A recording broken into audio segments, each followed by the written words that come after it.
Good evening and welcome to the August 21st, 2025 meeting of the Town of Southampton Zoning Board of Appeals. This meeting is being held live and also via video conferencing in accordance with the Town Board's enactment of Local Law 14, 2022. Our next meeting and those following will also be held in person here at Town Hall and will continue to allow for remote participation. So please keep checking the town's website for updates and any new information.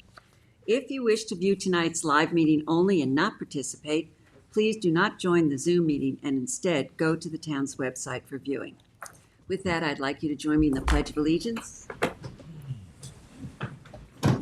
pledge allegiance to the flag of the United States of America and to the republic for which it stands, one nation, under God, indivisible, with liberty and justice for all. For those of you with us here tonight, in case of an emergency evacuation, please exit through the rear doors of this room to one of the staircases across the hall and continue downstairs and out through the main entrance. Do not attempt to use the elevators during an emergency. In case of a medical emergency, the automated external defibrillator and first aid kit are both located in the hallway on this floor opposite the elevators. Restrooms are located across the hall. We'll begin this meeting with public hearings. We have applicants and members of the public here with us live and also standing by via Zoom webinar, which is being moderated by CTV. CTV will mute the speakers on Zoom until it's their time to give testimony before the board. Please be patient. If you find you're having difficulties accessing the hearing, visit the town clerk's meeting portal and click on the instructions link. Also, for those of you in this boardroom, please silence your cell phones and refrain from speaking to one another as it interferes with the recording of our proceedings. Tonight, Board Member Helen Burgess is participating via Zoom. A reminder that applicants, agents, members of the public speaking other than attorneys will be sworn in, will state their address for the record, and will offer their testimony as it relates to the application before the board. In order to consider properly every application before us tonight, individuals commenting on a particular application have a time limit of 3 minutes. Also, before handing in any submissions to the board tonight, make sure the documents identify the ZBA application name and tax map number. Application name should also be written on your certified receipts. Unless otherwise stated, at the end of an individual application hearing, all applications will remain open for written comments for all purposes until a set date. Those written comments can be addressed to the members of the board and sent via email, mail, and or dropped off at Town Hall to Town Secretary Candace Cowell in the Building Department. At this time, I'd like a motion to approve the minutes of our August 7th meeting. So moved. Mr. Leonard. Aye. Mrs. Kane. Aye. Mr. Macedonia. Aye. Mr. Revin. Aye. Mr. McDonald. Aye. Ms. Burgess. Aye. Chair votes aye. John, would you like to take us through the agenda? Yes. Turning to number 11 on the agenda, Utopia Properties LLC, 599 Dune Road, West Hampton, Suffolk County Tax Map number 900-392-2-3. I move to adjourn the hearing on this application to October 16th. Second. Mr. Leonard. Aye. Ms. Kane. Aye. Mr. Macedonia. Aye. Mr. Revin. Aye. Mr. McDonald. Aye. Ms. Burgess. Aye. Chair votes aye. The decision in the application of Matthew and Tracy Marafi, 79 Inlet Road West, Shinnecock Hills, Suffolk County Tax Map number 900-176-1-6. I move to adjourn the decision on this application to September 4th. Second. Mr. Leonard. Aye. Ms. Kane. Aye. Mr. Macedonia. Aye. Mr. Revin. Aye. Mr. McDonald. Ms. Burgess. Aye. Chair votes aye. Decision in the application of Elizabeth Girardi Schoen, 11 East Dunellen Road, Hampton Bays, Suffolk County Tax Map number 900-299-1-26.1. I move to adjourn the decision on this application to September 4th. Second. Mr. Leonard. Aye. Ms. Kane. Aye. Mr. Macedonia. Mr. Revin. Aye. Mr. McDonald. Aye. Ms. Burgess. Aye. Chair votes aye. The decision in the application of Bart Caffarella, 17 Dock Road, Remsenburg, Suffolk County Tax Map number 900-366-1-10. I move to adjourn the decision on this application to September 4th. Second. Mr. Leonard. Aye. Ms. Kane. Aye. Mr. Macedonia. Mr. Revin. Aye. Mr. McDonald. Aye. Ms. Burgess. Aye. Chair votes aye. The decision in the application John and Meredith Noonan, 284 East Montauk Highway, Hampton Bays, Suffolk County Tax Map Number 900-230-1-15. I move to reopen the application for written submissions. Second. Mr. Leonard. Aye. Mr. Macedonia. Aye. Ms. Kane. Aye. Mr. Redpath. Aye. Mr. McDonald. Aye. Ms. Burgess. Aye. Chair I votes aye. move to close the application of John and Meredith Noonan for decision later tonight. Second. All in favor? Aye. Opposed? Motion carries. The decision in the application of Dana R. Rubin and Robert J. Gottlieb, 60 Noyak Harbor Road, Noyak, Suffolk County Tax Map Number 900-4-1-73. I move to reopen this application for written submissions. Second. Mr. Leonard. Aye. Mr. Macedonia. Aye. Ms. Kane. Aye. Mr. Redpath. Aye. Mr. McDonald. Aye. Ms. Burgess. Aye. Chair votes aye. I move to close the application of Dana R. Rubin and Robert J. Gottlieb for decision later tonight. Second. All in favor? Aye. Opposed? Motion carries. Finally, the decision in the application of South Dune Builders for Cricket Path, Remsenburg, Suffolk County Tax Map 900-380-1-27. I move to reopen this application for written submissions. Second. Mr. Leonard. Ms. Kane. Aye. Mr. Macedonia. Aye. Mr. Redpath. Aye. Mr. McDonald. Aye. Ms. Burgess. Aye. Chair votes aye. I move to close the application of South Dune Builders for written decision later tonight. All in favor? Aye. Opposed? Motion carries. Turning to number 1 on the agenda, application of Catherine Hickey, 68 Homewood Drive, East Quogue, Suffolk County Tax Map Number 900-319-6-28. Applicant requests relief from Town Code Section 330-6, General Regulations, that references 330-11, Residence District's Table of Dimensional Regulations, for a principal front yard setback from 40 feet to 32.8 feet for a proposed front covered porch on a non-conforming lot, and any other relief necessary. Order's jurisdiction, Madam Chair. Okay. This is a minor variance, so it's not subject to public hearing. Unless there are any questions. John, this was your application? No questions. Just make a note that on the survey, the shed has been relocated in accordance with the building department's recommendations. Okay, so let's take we're going to put this over for decision tonight. Correct, Kathleen? Yes. Okay. All right. Okay. No other action required at this point? No other action. Okay. Okay, number 2 on the agenda. You have to vote. Oh, we have to close it? Oh, yeah, Okay, let's so close it. since it's my application, I'll move to close the application for written decision later tonight. Second. Mr. Leonard. Aye. Mr. Macedonia. Aye. Ms. Kane. Aye. Mr. Redpath. Aye. Mr. McDonald. Aye. Ms. Burgess. Aye. Chair votes aye. Okay, number 2 on the agenda, minor application of Andrew Hoffman and Lisa Hoffman, 26 Bridle Path, Remsenburg, Suffolk County Tax Map Number 900-368-5-31.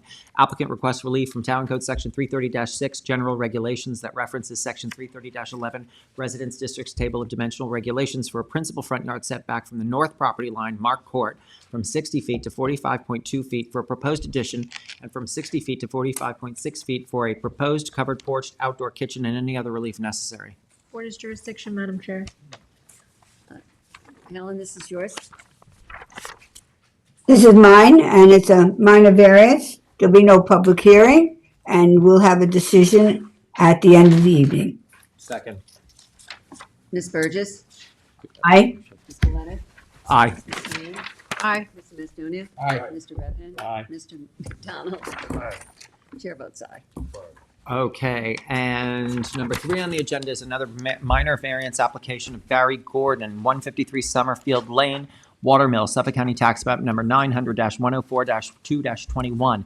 Applicant requests relief from the following sections of the Town Code for proposed tennis court, Section 330-6, General Regulations, that references Section 330-11, Residence District's Table of Dimensional Regulations, for an accessory side yard setback from 20 feet to 15.3 feet from the north property line and from 20 feet to 15.3 feet from the south property line, and any other relief necessary.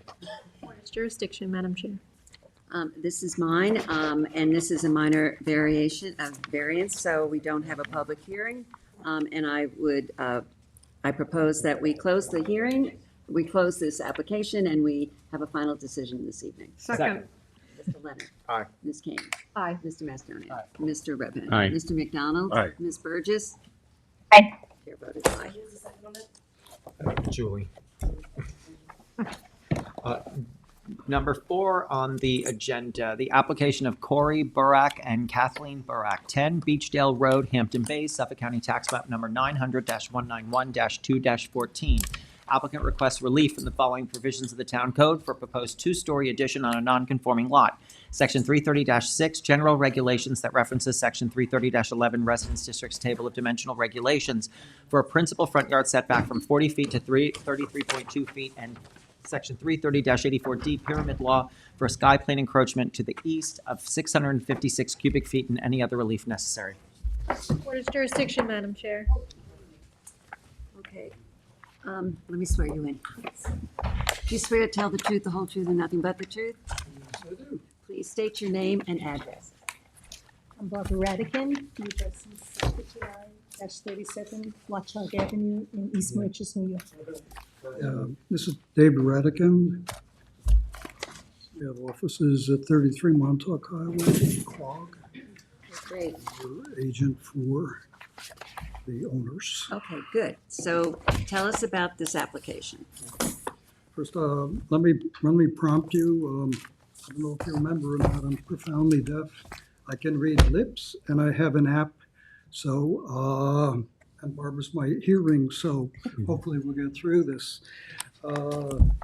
This is a situation where the subject premises consist of a tiny lot of 11,000 plus feet.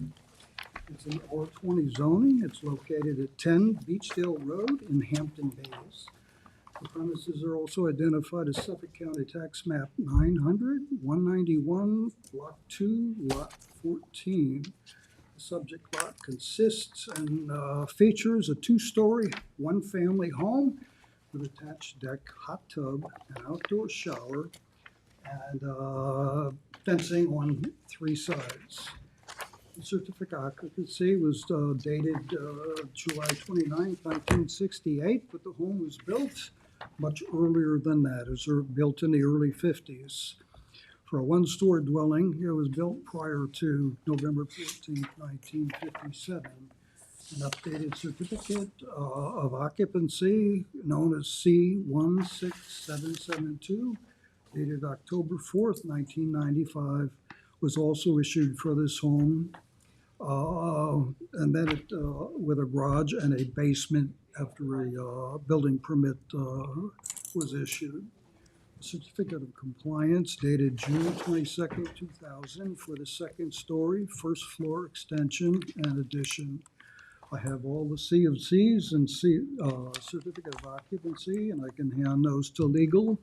They were also a part of the application documents.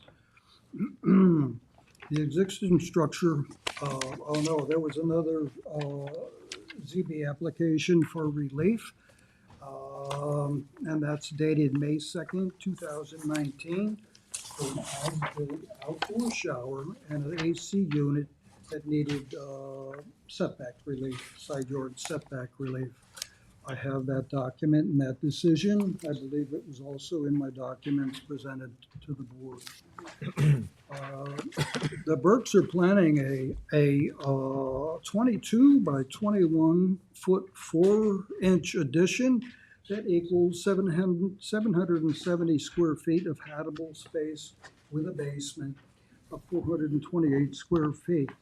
The homeowners are seeking relief from Town Code 33011, Table of Dimensional Regulations, for a principal set yard setback of 40 feet to 33 feet 2 inches, and some minor relief from 330-84D, the Pyramid Law, for a south sky plane encroachment of 656 cubic feet. The placement and design of the proposed addition fits well with the neighborhood and does not create anything that would be unwelcoming. I have a picture, an aerial picture, and a front yard picture, along with the survey, if it would orient you better to see where it's being planted.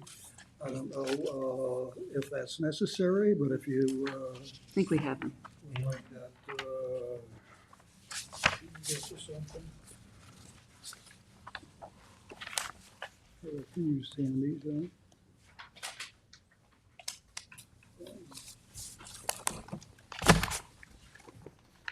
I guess you can just. They go to me.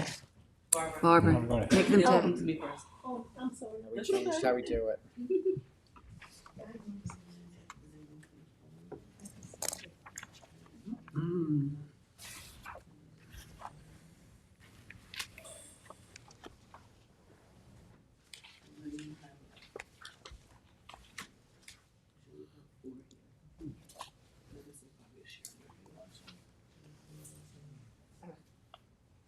Am I supposed to have these? Okay. I don't know if he wants the board to have them. Ask David. Say, do you need the board to have Say it those? again? Do you need the board to have those? No, just hand them back. Hand them back. Okay. Candace had to take two, so okay, we'll share. you want to just pass them? Yep.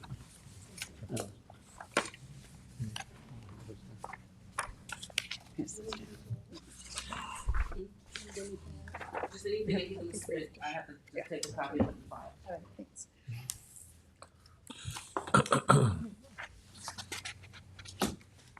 If you're not familiar with this neighborhood, 10 Beachdale, it officially was a little cottage community, small lots, a lot of slopes. So this house originally was like a 600 or 700 square foot cottage. They tore that down, built a bigger home, put another addition. The second story addition required previous pyramid relief. I have the document and the decision, it gives no square footage of what relief was allowed and given and granted. Our quest to get 656 square feet additional space is paramount for this to take place. So, I see the original. yeah. Yeah, it has no cubic footage on it, yeah. No, wait a second, does it? No. Okay, Couple of questions. yeah, Kevin is lead on this application, so he's gonna start us off. So a few things struck me. One, I did go to the neighborhood and I did drive around.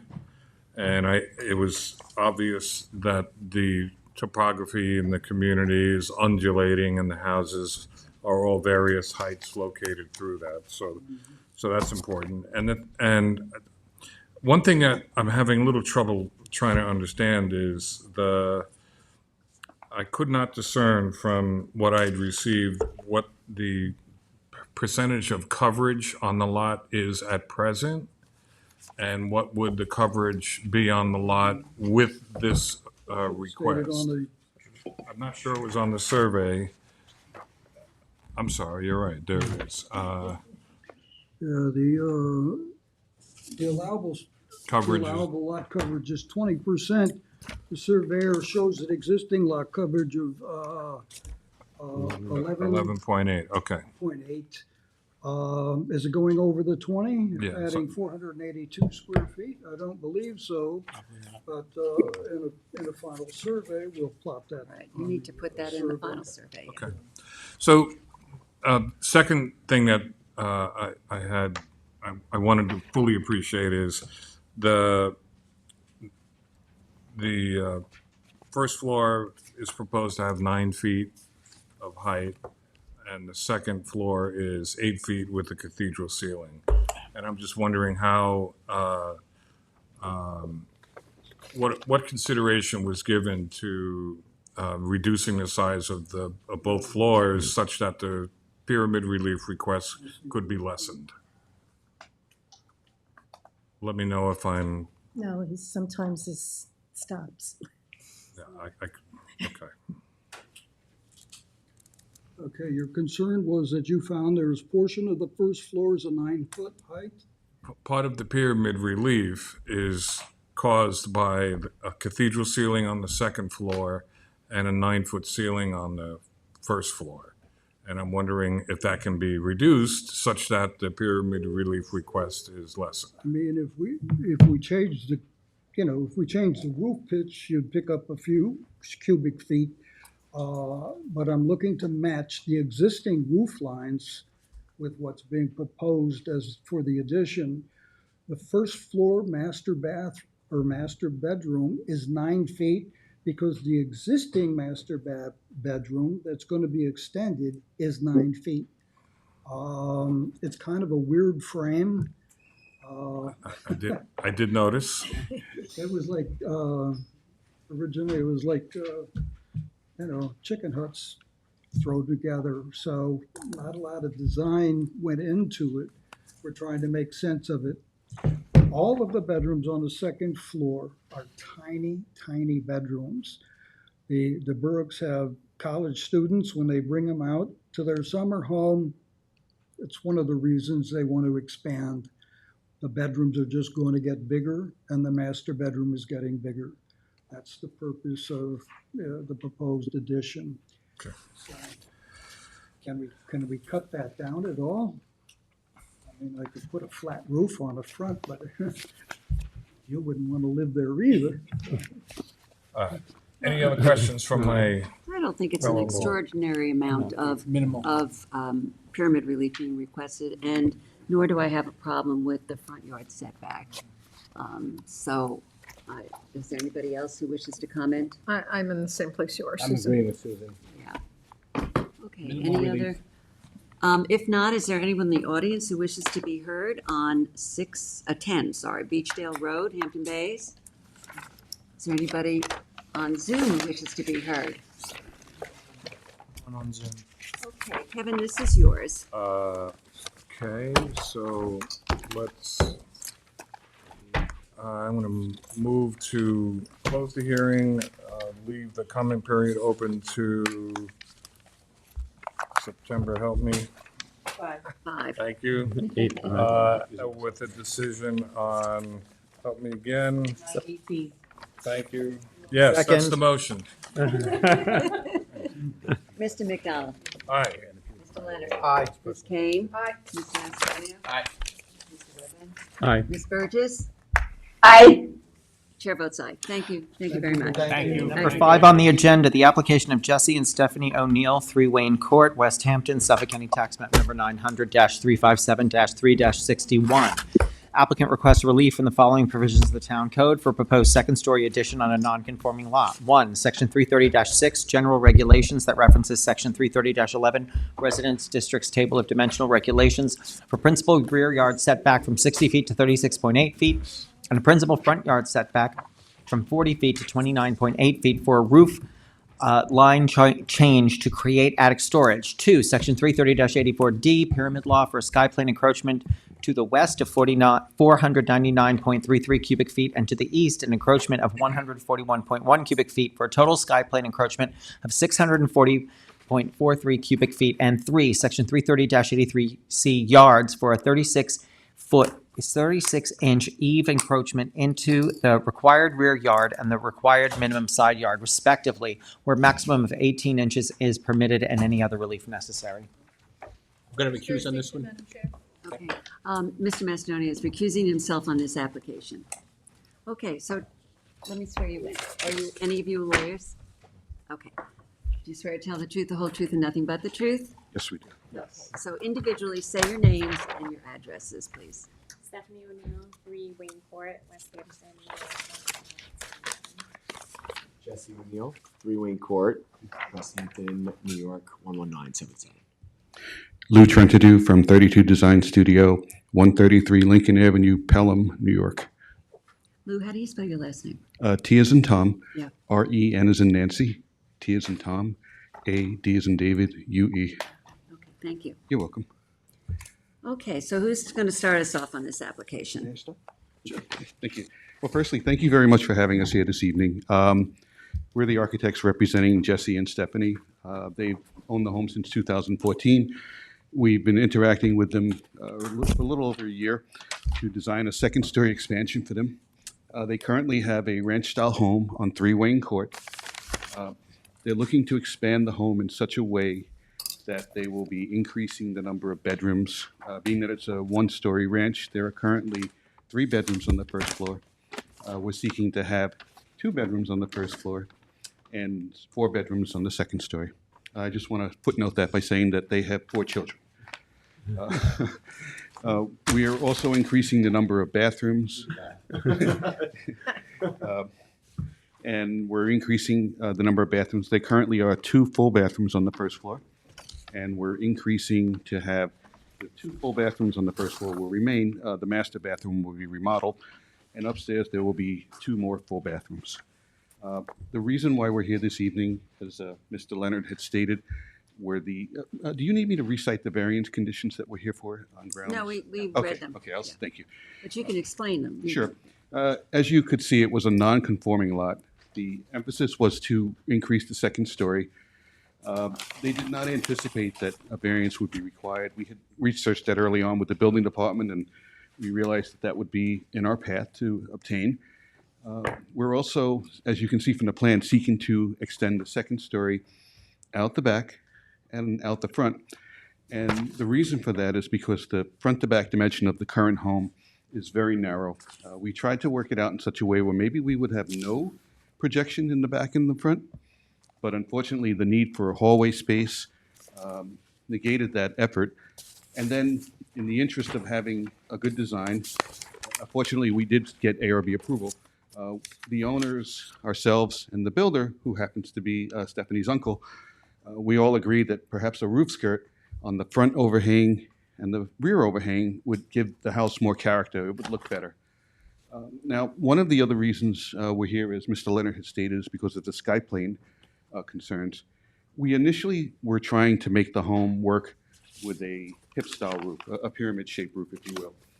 It did not look right. It didn't seem to be in character with the design that they sought to achieve with the results that we were aiming for. It also ended up being more costly with the need to have structural members posted down from hip intersections. One of the culprits for the skyplane condition is, although we're not increasing the height of the first story, which is currently at 8 feet, we're doing what's called a floor override. We have to do it with engineered wood lumber, and we're projecting over the front and the back. The owner does not wish to interfere with the living in the home. They want to stay in the home as much as they can during the construction. We're seeking not to damage those ceilings. And there were some wires going through the ceiling, so we couldn't take the floor members of the new second story and align them with the existing the existing first story framing. It's a term known as sistering. We had to do a box override. So we worked with them to try to diminish how much of the pyramid violation was into effect. And we felt that, well, we'll come before the board and see if we can get their relief for those conditions as expressed. At this time, there is no desire to do any other expansions in the future for the home. Original designs of the project had a continuous front porch, but that was diminished to simply be a portico, and it was predominantly because of budget. But again, we wanted the appearance of the home to still look something appealing, something of an appealing nature. So that's why we had the roof skirt. I had mentioned we had cleared the Architectural Review Board rite of passage, if you will. This home was construed by the building department to need Suffolk County Health Department Services approval. So we're getting what's called a red stamp for that, which is an increase in sanitary system due to the number of bedrooms being increased. As far as I know, you plan to expand your family more? We don't need to know We don't that. need to know their oath on this. They did take a thing of oath. We don't want to hold them to anything, yes. Thank you. The nature of this application is worked out with the building department in a very forward manner. You'll notice that there was a partial garage conversion. That's being, I'm going to use the phrase sanitized with this application. It's being legalized as part of this project. It will count as, it's really a home office, but we know better than anyone that the state law requires that it meets egress. It will most likely serve as their eldest daughter's bedroom at some point, but everything is being put in motion through the Department of Buildings to make sure that that is a code-compliant entity as need be. And the only other thing I could say is the survey showed that there was an existing deck. That was included in the lot coverage. We did present to the zoning board zoning information that showed lot coverage requirements. I think we're at 22. 23. Yeah, so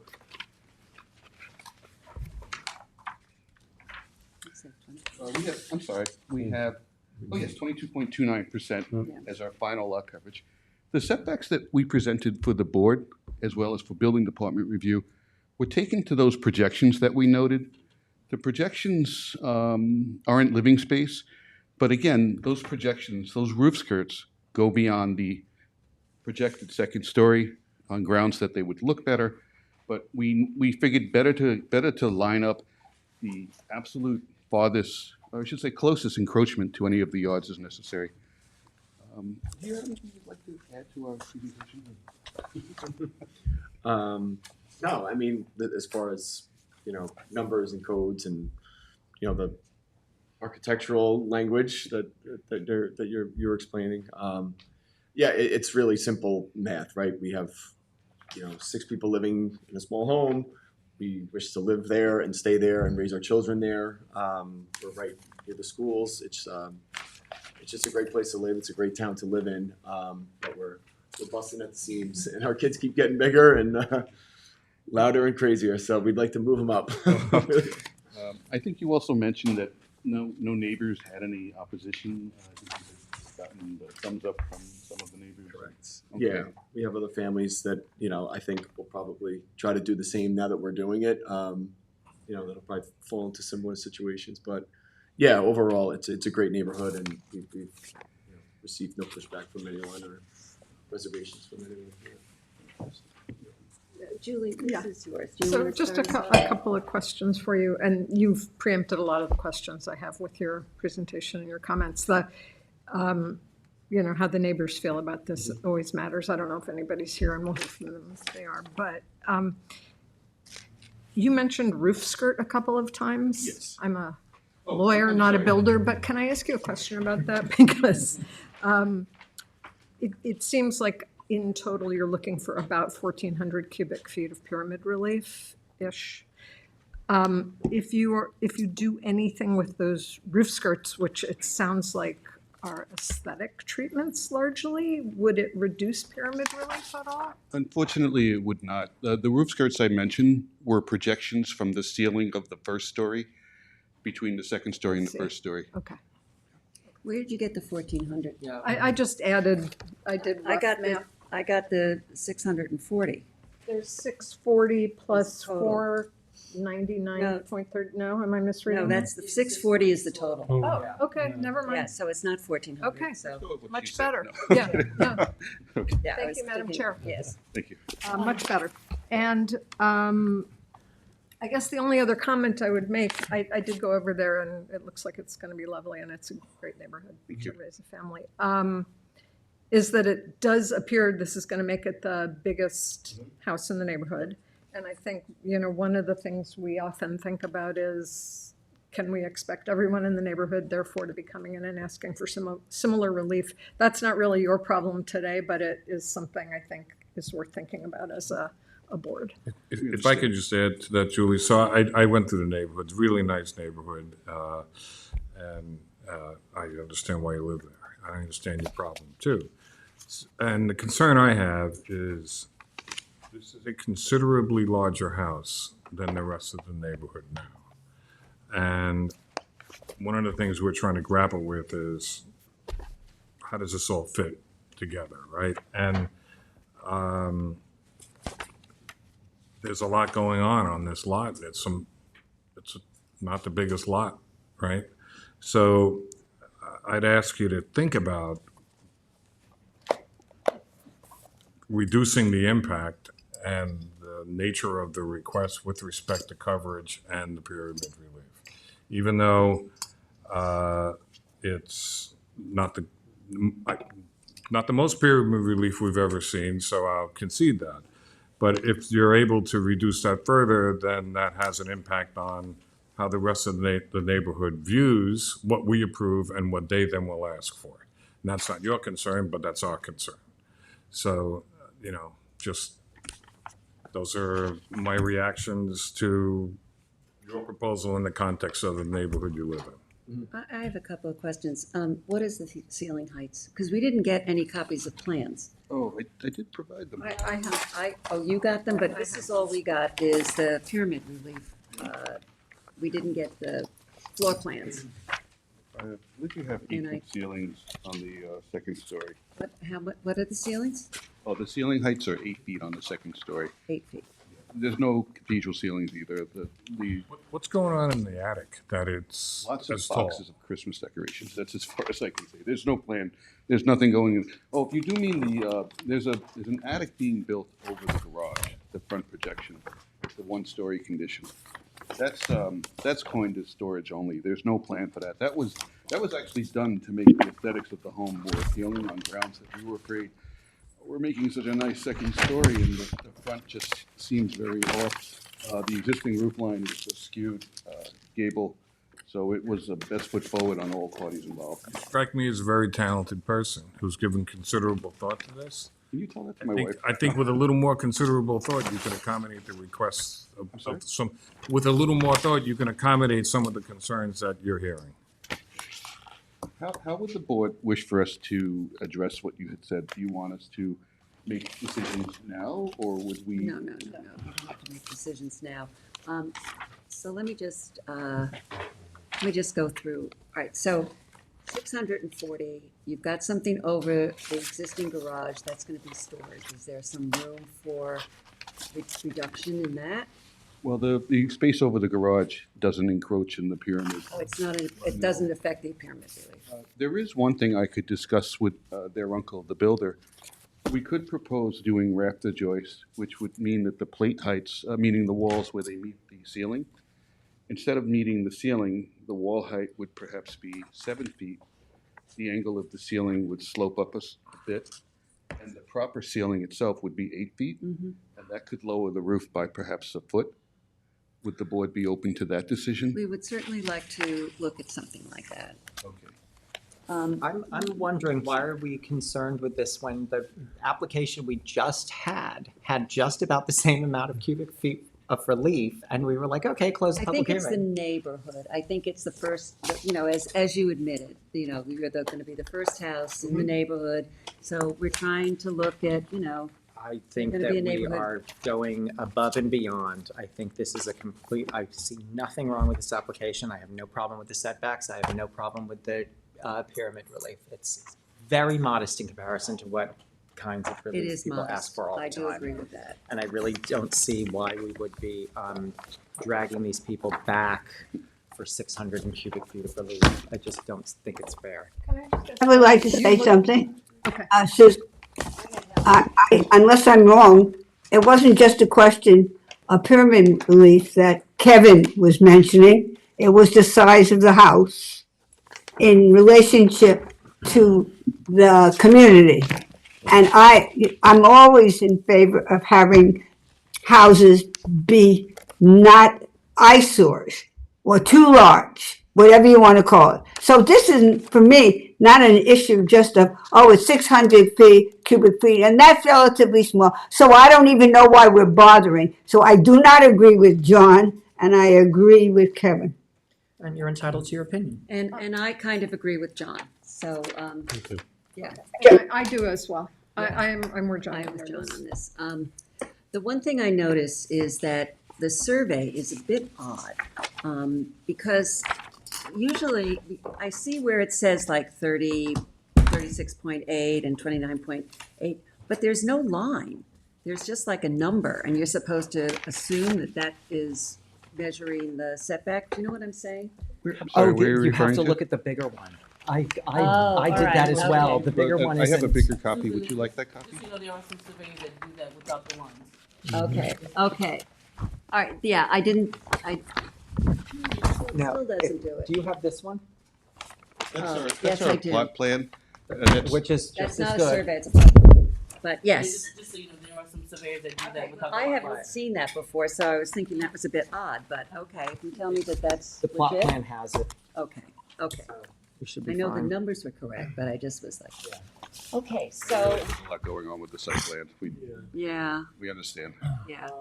I mean, just to comment on my neighbors, because that's who I live in and around.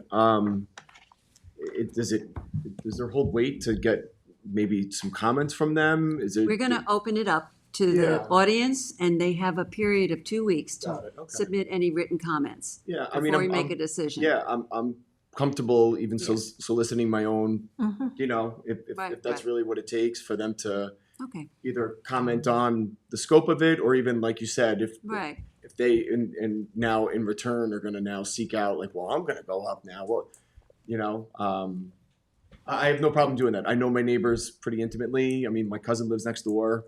My my life insurance agent lives across the street. My plumber lives across There the you go. street. Now, there you go. These are Our people that know. librarian lives next door. Yeah, school teachers. These are people we know very intimately. And But I think it is a matter of, yeah, you know, these there's aren't- going these to aren't be, seasonal people that yeah, are it's renting going to their be neighborhood homes. They're not, change. you know, summer people. These Neighborhood are people. change. I mean, it's, Yeah. these things happen, Yeah. neighborhood change. Yeah, but again, Um, we're comfortable doing that. Okay. If that's Let me really see if there's kicker anyone in here. the audience who wishes to be heard on 3 Wayne Court in West Hampton. Please come up. I'm fine. Are you an attorney? No, not. Let me swear you in. Hi. Do you swear to tell the truth, the whole truth, and nothing but the truth? I do. Please state your name and address. So my name is Lou Casara, Louis Vincent Casara. I live at 73 Jagger Lane, West Hampton. Can you spell your last name for me? Cassara. I do own the home 4 Leland Drive right behind the O'Neills. And by no means would I want to stand in the way of their growth, of their family, and the development of the community. I am concerned about the height, of course, with the block construction and sistering up the joints. If every house along the way put in the same application and they sistered and they did all this, you might have a historical dilemma on your hands where every single house is, would it be what, 8 or 9 inches higher on the block construction? So is every single house going to come in and ask for a variance? That's one. And again, I want to see you get the growth within the allowable footprint, of course. I wouldn't want to see any obstruction going forward towards the front yard obstruction setback, where if you lined them all up, one house bumped out, it's going to look a little bit odd. And lastly, living in a house during renovation, air quality is terrible.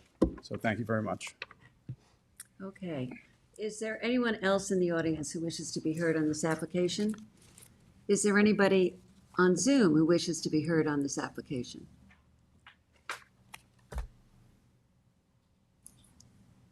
No one on Zoom. Okay. All right. Any other questions from the board? Okay, Julie, this is yours. Yes. Well, actually, I just have one comment Yeah. I need to make. Where in the difference between this application and the one previous was rolling topography, an entirely different treescape in the community.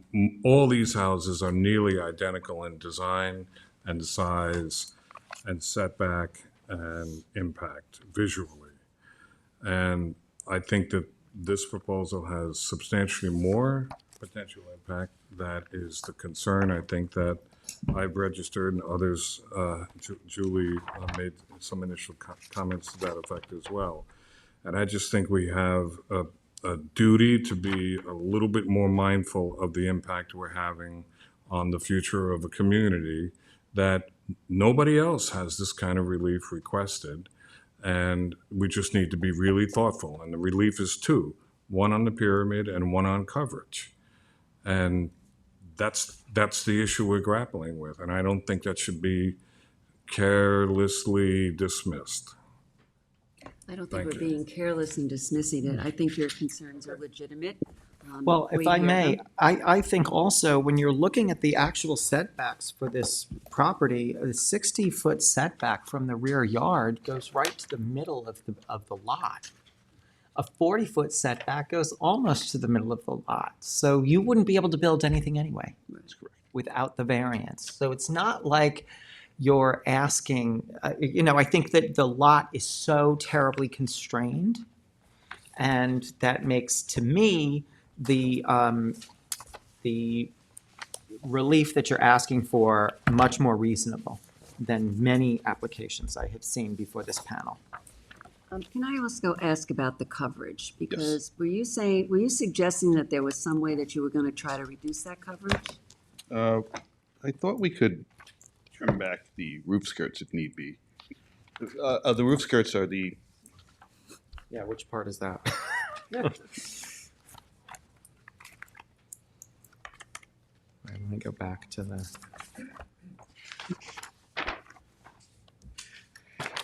These are roof skirts. Okay. Okay, first story. Okay, so Okay. I think we should try to look to achieve the lot coverage.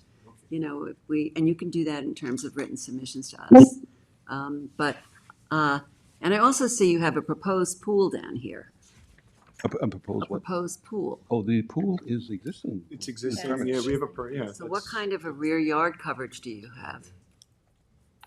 I don't know if we calculated the square footage of the pool. I'm gonna take a look. But, there may be a rear yard coverage issue as well. Rear yard coverage is only accessory building structures. Do they only have a pool?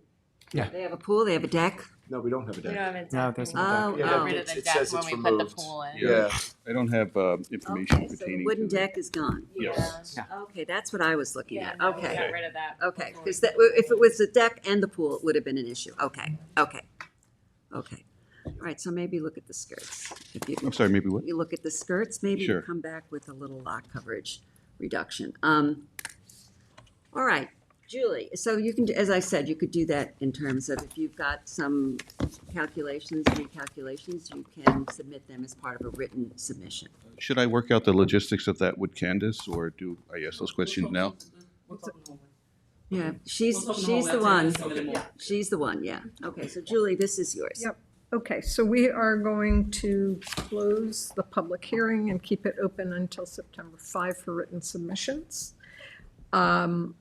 And we will plan for a decision on September 18th. You will work with Candace to figure out timing on submissions.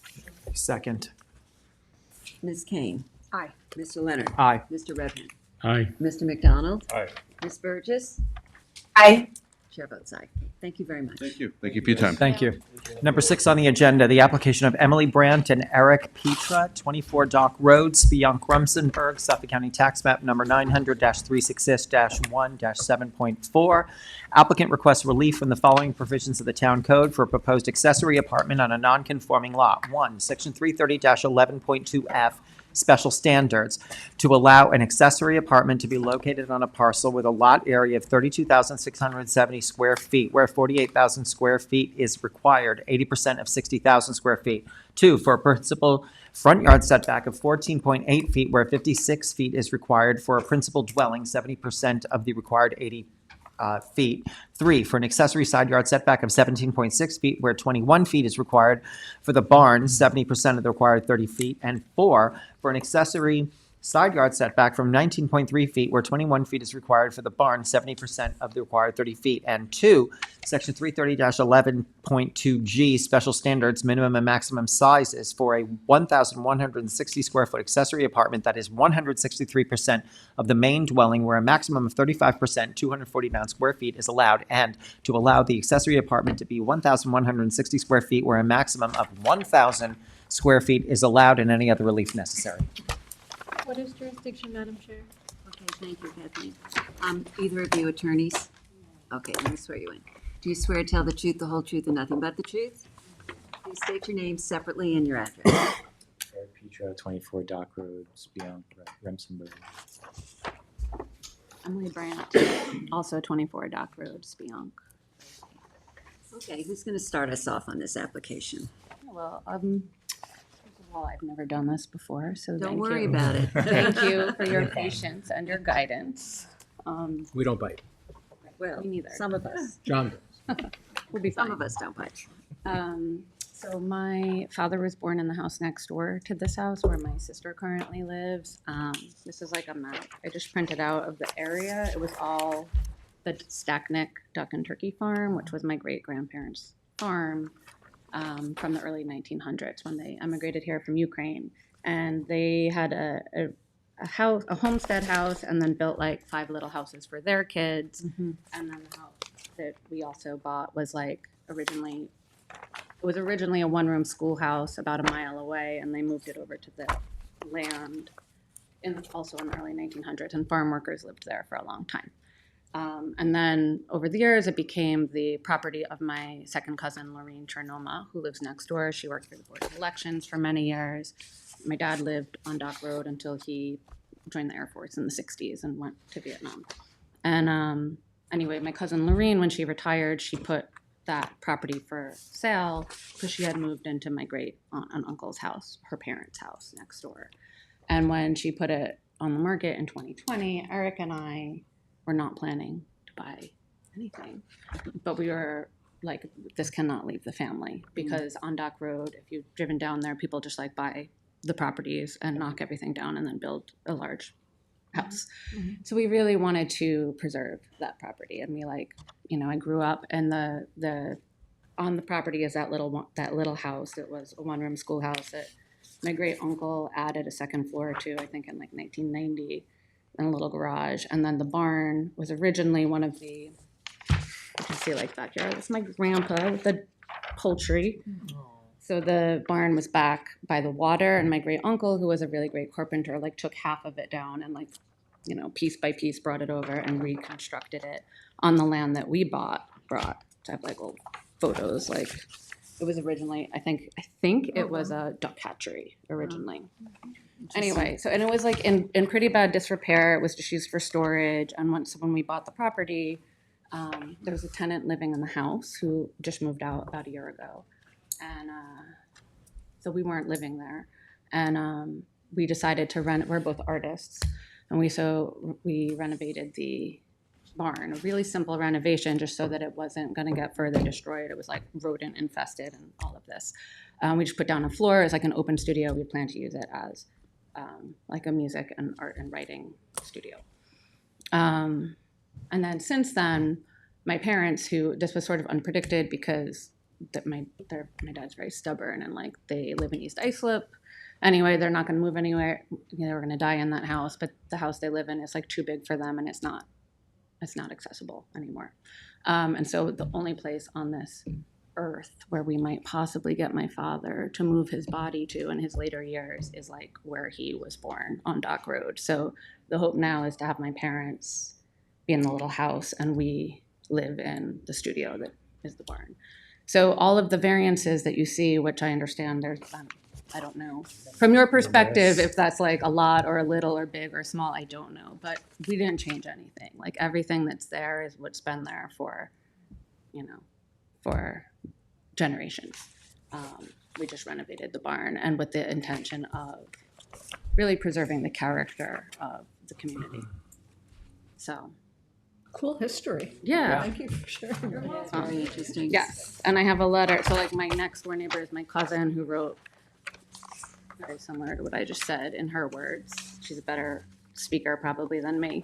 And then my sister is next door. My other cousin is on the other side, and my cousin Marie, and then great aunt There'd be Evie. a lot of neighbors complaining about this. Not a No. lot of support. I mean, they do complain if there's like a There's a piece of garbage outside. I hear That from kind of everybody. complaint is not our province. So it sounds to me from what I'm reading that you started to renovate the barn Mhm.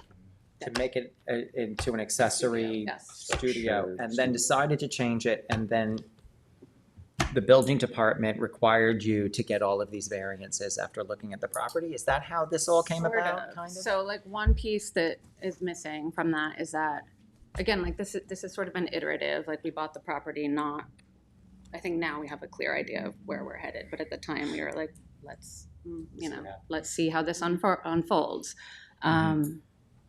And when we went to close out the permit for the barn, the electrical inspector, I believe his name was Ron, I think, came through, and the contractor had put in a 220 line because the contractor, I guess, thought like if you ever wanted to do something, it's here. Like a washing machine Yeah, or a because they did refrigerator. like foam Exactly. insulation, and he was just Or an like, oven. we're gonna do this now, like even though you don't need it, but if you ever do need it, you can plug in because we're doing the foam insulation. It'll be hard to do it later.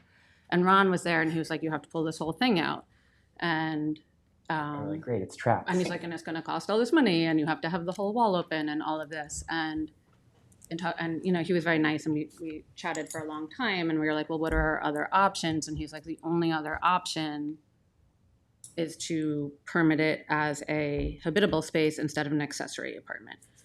We were like, okay. Accessory building. Accessory building, yes, thank you. So we were like, okay, we'll think about it. We go down to the town, the the staff has been really helpful explaining things to us. We're trying to figure out what's happening. And sort of in that time was when my father approached me and was like, I think that maybe we would like to live out there if that's at all possible. And at that point, it was like, okay, well, if that's where this is headed, then obviously it makes sense to. These structures were there. Yes. They were all there. So I'm just wondering, fact, the like, barn okay, used to be suddenly twice the suddenly size. you're needing setback relief for the house, and suddenly you're needing setback relief for the garage. That was just, it happened. Right, to- like it that just garage, happened. like my grandfather sold that land to somebody who like 2 years later sold that land to the town, you know? So Okay, like, but that- it was just in the, it's in just the, always been there. in the course of Well, it's inspections. cleaning it up. Right, and so now you're just cleaning this up. We're Okay. cleaning up for our Okay, ancestors, I so- think, probably. But just a clarification, you never got a variance for an accessory building, the barn, because No, but we accessory had it- buildings are generally limited to 25% of the principal house. That's what my question was. And how this, the building permit went through. I mean, you Yeah. got the inspection, the whole Yeah, yeah. thing, but I'm wondering, how did that happen without no idea. coming to us to get a variance on the On the on the size. accessory building at 25%, no less an accessory apartment at 35, so. Ask a question on that? Sure. Is it because it was already, Yeah, it could be Pre-existing? pre-existing because it's non-conforming. pre-existing, Yeah. or Do is you it, have any I idea don't of know. what year? But it was a barn before, and it was gonna be renovated to a habitable studio. Would it not require? But it wasn't gonna Not if it be was already to there. habitable, it was It was just gonna gonna be be just to Like accessory. an art studio? Yeah, Yeah. all right, so you, Okay, so that would so, not all be right, so habitable the space. clarification is that they did not need to get a variance for the accessory building, Building. even though it's Much larger than the much main larger, yeah. Yeah, primary residence. you know, it's hard to say. Couple issues here. It's pre-existing, so Right. and also I know we talk a lot about the so-called 25% rule. Yeah, But that's not that's not It's a guideline. statutory, right? It's a guideline, yeah. So it's a measure, but at the time, the building inspectors who were looking at it may have felt that it wasn't necessary to get a variance because it was pre-existing. Okay. I just very- need That clarification clears it on up. that, yeah, That clears it up. yeah. Yeah. Okay, so go ahead, John.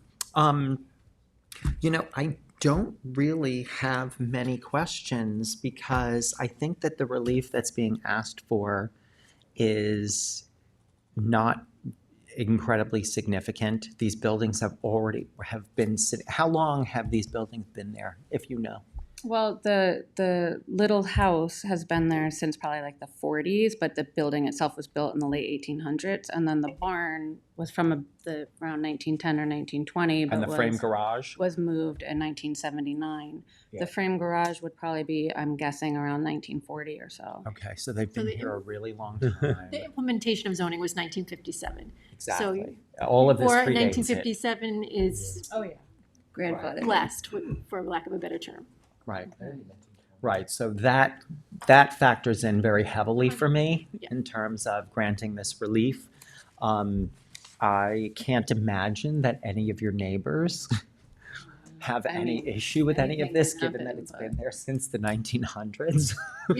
There are some concerns, I mean, first of all, I didn't see any plans. Do you have like, It should be in there. I didn't Or see there's no more, plans. I there's didn't no get any more plans. construction coming. Well, but I don't see a layout for where the accessory apartment is and, no. So, You just have in your hand. Yeah, it's not really, And the plan of the, it's just look at this. it's It's just just an open open floor space. plan. There's no There's no walls or anything. walls or rooms built and, out. but, Right here. No, no, we don't have the small. I didn't get anything. No, so I don't. I would like a copy. Yes, this. Here we go. Right here. There's a layout on the bottom. I think this is Oh, this that's the it, apartment. yes.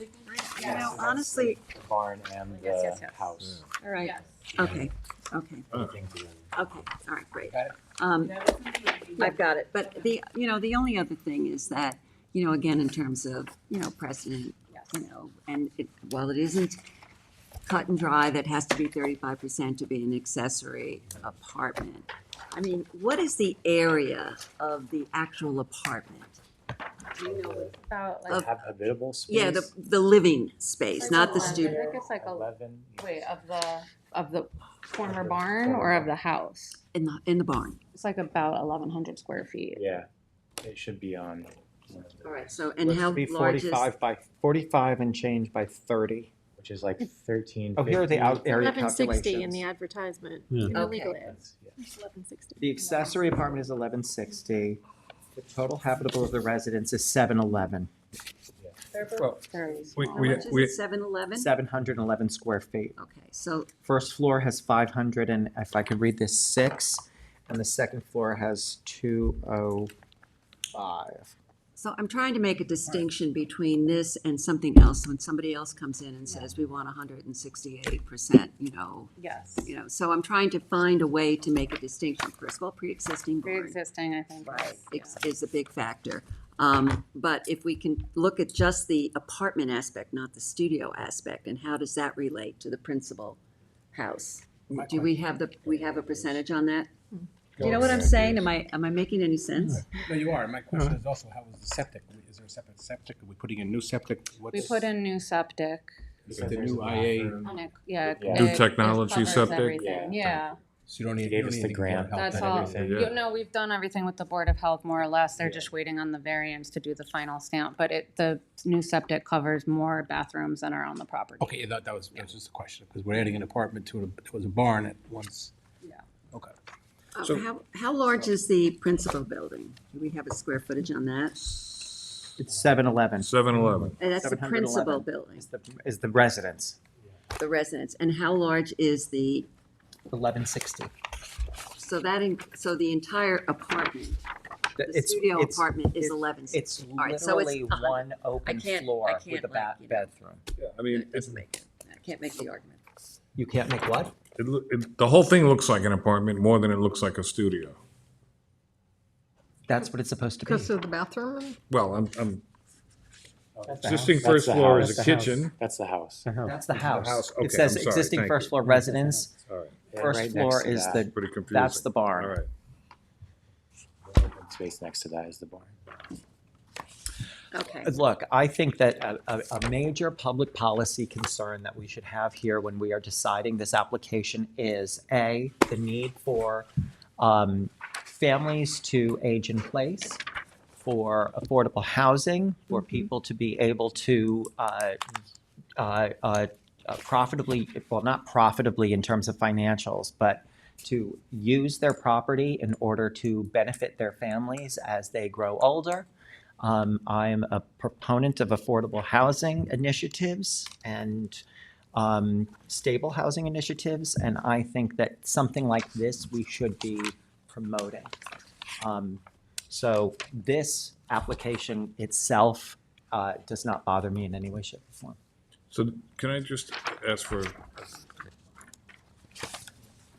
unique fact pattern here, I think is distinguishable from other concerns that I had when I first read this. I still have a concern, though, with this notion that the accessory dwelling is so considerably larger. I'm sorry, the accessory structure is so considerably larger than the main, right?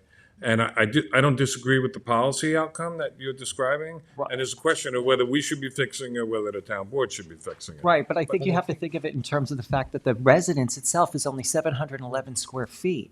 And while the percentage looks big, it's only 300 square, 300 or 400 square feet more.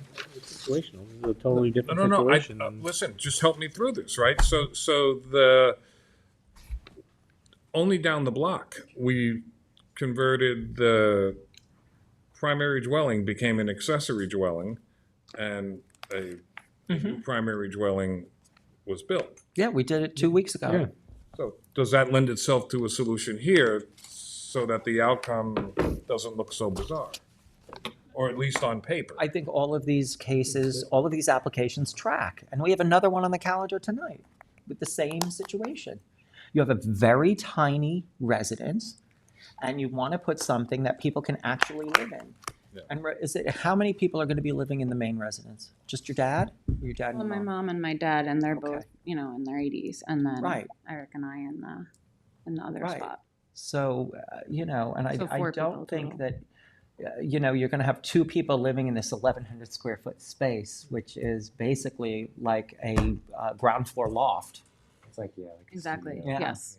So It's not big at all. it's not that, when you really think about it, it's not that big. My first apartment in New York City was 925 square feet. Well, that's a lot. Pretty low. That's not huge. It It's is. New York City. tiny. It's huge for the city. Well, I think the It point wasn't a one-bedroom, it being was a that, studio.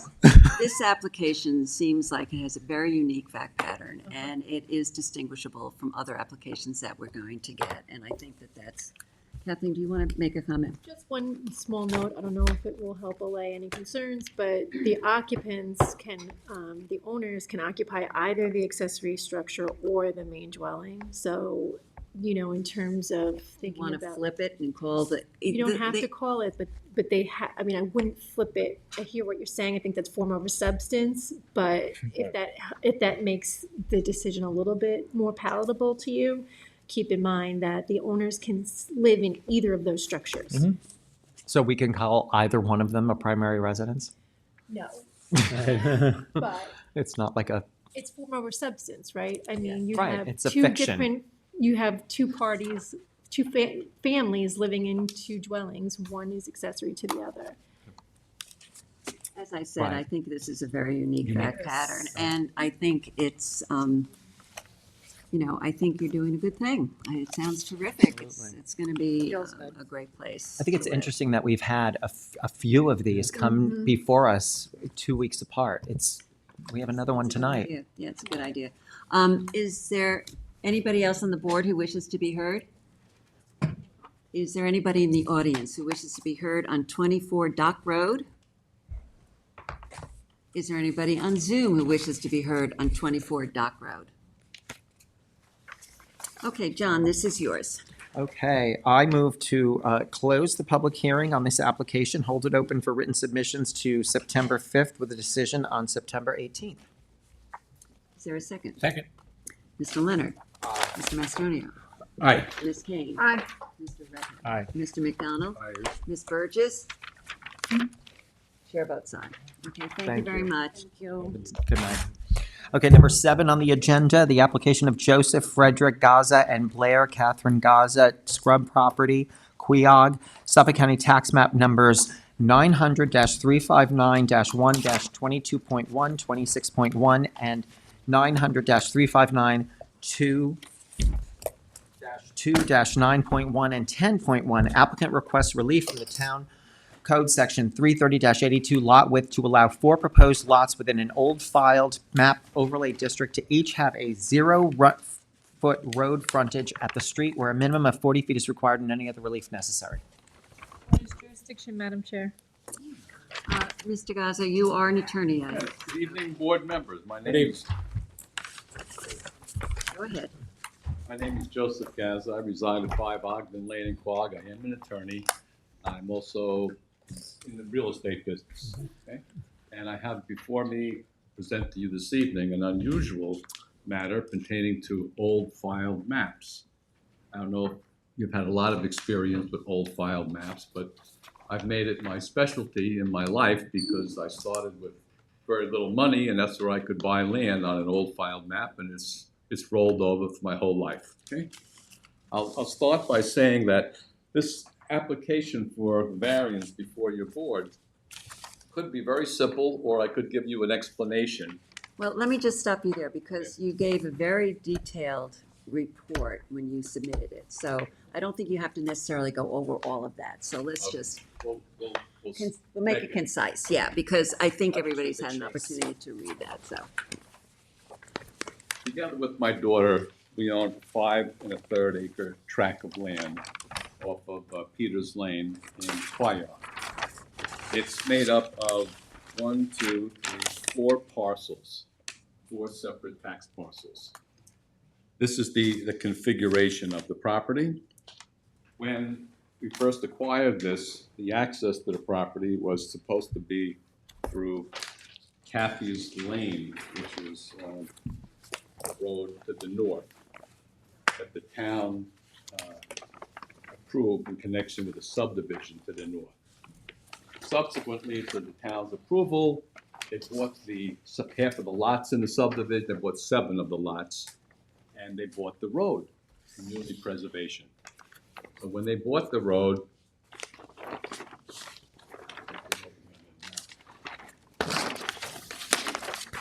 don't know if everyone can see this, but when they bought the road, the Kathy's Way, made my daughter and my property landlocked.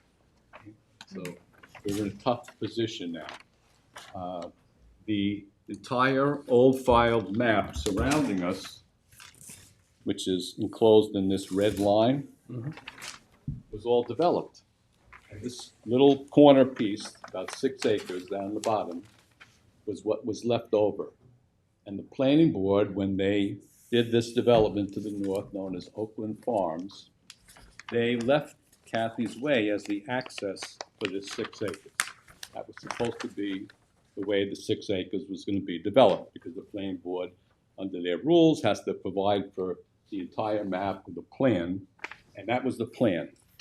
Town board came in with community preservation, upset the plan, made us landlocked. We were in a tough position. What do we do? Well, because I specialize in this kind of problems, I negotiated with the neighbors, and I was able to, first, I negotiated by offering $50,000 for anyone who would give me a driveway to get in. That didn't work. Okay? Then I knocked on doors, I wrote letters, I visited people. In the end, there was one neighbor over here, the Anukowitz, they were father and son accountants from up the island. They said, we'll accommodate you with an access route. However, we want one of your lots. Okay. I was hesitant about giving up a lot, and I said, which lot did you want? They said, we want the best lot. Unfortunately for me, I gave them the best lot, well, the X. Okay? I gave them the X lot. They granted me the 30-foot right-of-way, the easement. I now had access. I went back to the planning board. I've been at the planning board at this time for about 3 years with this map. It's going to continue. It's a 5-year planning board application. I now have access. I go to the planning board. I said, I'd like to develop my land into lots. It's 1 acre zoning. I had 6 acres. Now I'm down to 5. So I'm asking for 4 lots. The planning board worked on this with me tirelessly. All the staff members. We came up with a plan. This isn't my plan. It's a plan that was worked on by everyone. The Town Conservation Board, the town trustees, the state of New York, the DEC, all the agencies got involved because there was a creek over here, the Aspetuck Creek. Okay? And we resolved all of everyone's concerns. I gave 72,000 square feet of land. I put in conservation easement to protect the creek. I have created the 4 lots with the setbacks for 150 feet for sanitary, the new sanitary systems, 100 feet, 125 feet for the house, and 100 foot no disturbance. So I complied with everybody. And I got right to the finish line of getting this map approved, and a wrinkle developed. The wrinkle was that a section of our code provides that, talking about the section, which is why I'm here this evening for a variance, section 330-82. It says the minimum road frontage of a lot at the street line shall be at least 40 feet. Now, I've been wrestling with the term road. I don't know if you spoke to Kathleen a little bit about it today before my phone went dead. I don't front, even with this 30-foot access easement, my lots do not front on a road. And I believe that a road is a public access, if I'm correct, Kathleen, maybe. I believe it's a public act. I believe that my lot fronts on a lane Now, a lane is a road that's private. And this 30-foot right-of-way is private. It's not a public road. It's an access road, but it's not public. So because it's 30 feet and it's a lane and not a road, the planning board said, we don't have the requirement under the code of 40 feet frontage on a road for each lot. Okay? Now, I have 75 feet of frontage on a lane, but a lane is private and a road is public. So my request before the board, to sum things up, is to allow the access to these 4 lots to be over a lane, not a road, and to eliminate the requirement of a 40-foot frontage on a road and replace it with 75 feet on a lane. So can I just clarify one thing, Ben? Everything that Joe Gaza has said tonight is accurate. Just to clarify one thing that I don't think is actually accurate. He's here, I don't want to use the term the planning board is setting him here because he's got 4 lots that are fronting on what's considered a lane. The reality is whether it's a lane or is a road, he's getting access over a piece of property or over an easement. No matter what way you pull it, it's not a road. So that's the reasoning, is because it's an easement access. Whether that comes from a lane or this, that's not really pertinent here. With all due respect to Mr. Gaza, the code does not distinguish between lane and road. We've talked about this. It's access. So my recommendation would be, while I appreciate your argument, Mr. Gaza, it's not a distinction that the code recognizes. Right. What he needs is access. And the mechanism to get that access is a variance from this board. Right. Wouldn't effectively every flag lot have the same problem? Yeah, this is the same application we've heard a zillion times. So Flag lots don't have 40 feet either. Flag lots don't have 40 feet. Our code accounts for flag lot development, though. This is just pertaining to the ability to build on a piece of property and the minimum 40-foot, that's a state requirement that comes out of the state code, which is distinguished between flag lots. But he has negotiated a solution. Is that what I'm hearing? Right. You have an easement. He has an easement. I have an easement. Okay, perfect. You gave up a lot. That needs to gave be up a lot for recognized this. by the town. A lot is a lot. And I will just comment that the easement that I have, I obtained from the planning board, the form. Yes. Because the form, they have their own special form, which I followed to the letter. And that's the easement that I have. It's part of my application. I don't know if I can pass it around again, but No, it's in your application. So are you planning on developing these properties? Are you planning, what is the plan? the plan is to create 4 affordable lots. Okay. The area is, Is that plan before the planning I'm department? going to let Joe finish. Because now I'm interested. all right. Let's hear what's going on. What is affordable in the West Hampton Beach School District? A building lot of an acre. Okay. Would you say 500,000 is affordable? We're going far afield. We don't need to go there. Here, Dude, just- let me- What are you planning on doing? This is for a 4-lot subdivision. He's using the word affordable unless he's selling the houses, building and selling the houses at the price points that we say at 400 and something thousand. It's not affordable. Okay, yeah, so forget affordable. So you're putting up 4 houses. I'm going to sell lots to builders who build. Who build 4 homes. houses. That's Okay. correct. Okay. And they'll be building modest homes. And not- they're required to stay within the building envelope that's on the survey. Yeah. Right. Everything will be Okay. in complete compliance with every code. Have you spoken to your neighbors? All of them. All of them? Yes. All around you? All around. And what do they say? A lot of them were opposed. They've been opposed for 12 years because it's been 12 years since I purchased this property. The last 5 years of which I've been before the planning board maybe 6 or 8 times. The board itself, before the planning staff, maybe 40 or 50 times. Okay. Well, Well, they just want to see the property preserved. yes, that would be natural. Yeah, that would be natural. Can I just, Mr. Gaza, may I ask a Yes. question? And I appreciate that you might not answer this question, but for purposes of this conversation, let's assume that the ZBA granted that variance for road frontage, and because you got the road frontage, then the planning board was allowed to grant that subdivision. Would you then go back to CPF and ask for, and negotiate again for open space, given that now you have developable parcels and you might get a price different than you've already gotten? I will expand on that. Okay. Or just answer it. The planning board chairwoman, Jackie LaFaro, held me at the planning board level and said, I want you to go to CPF. Mm-hmm.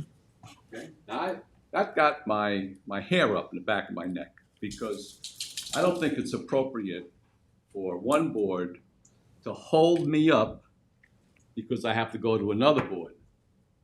I don't think that's appropriate. But I did. I went to CPF. Now, originally, CPF offered me $300,000 for the property, 6 acres, okay? That was the original start. And they said, well, you don't have access, it's not approved, they're not lots, they're not this, they're not that. But over the 12-year period that I've had this, I've been working on it. And now I have access. And now I had to give up a lot to get it, but I have 4 lots left.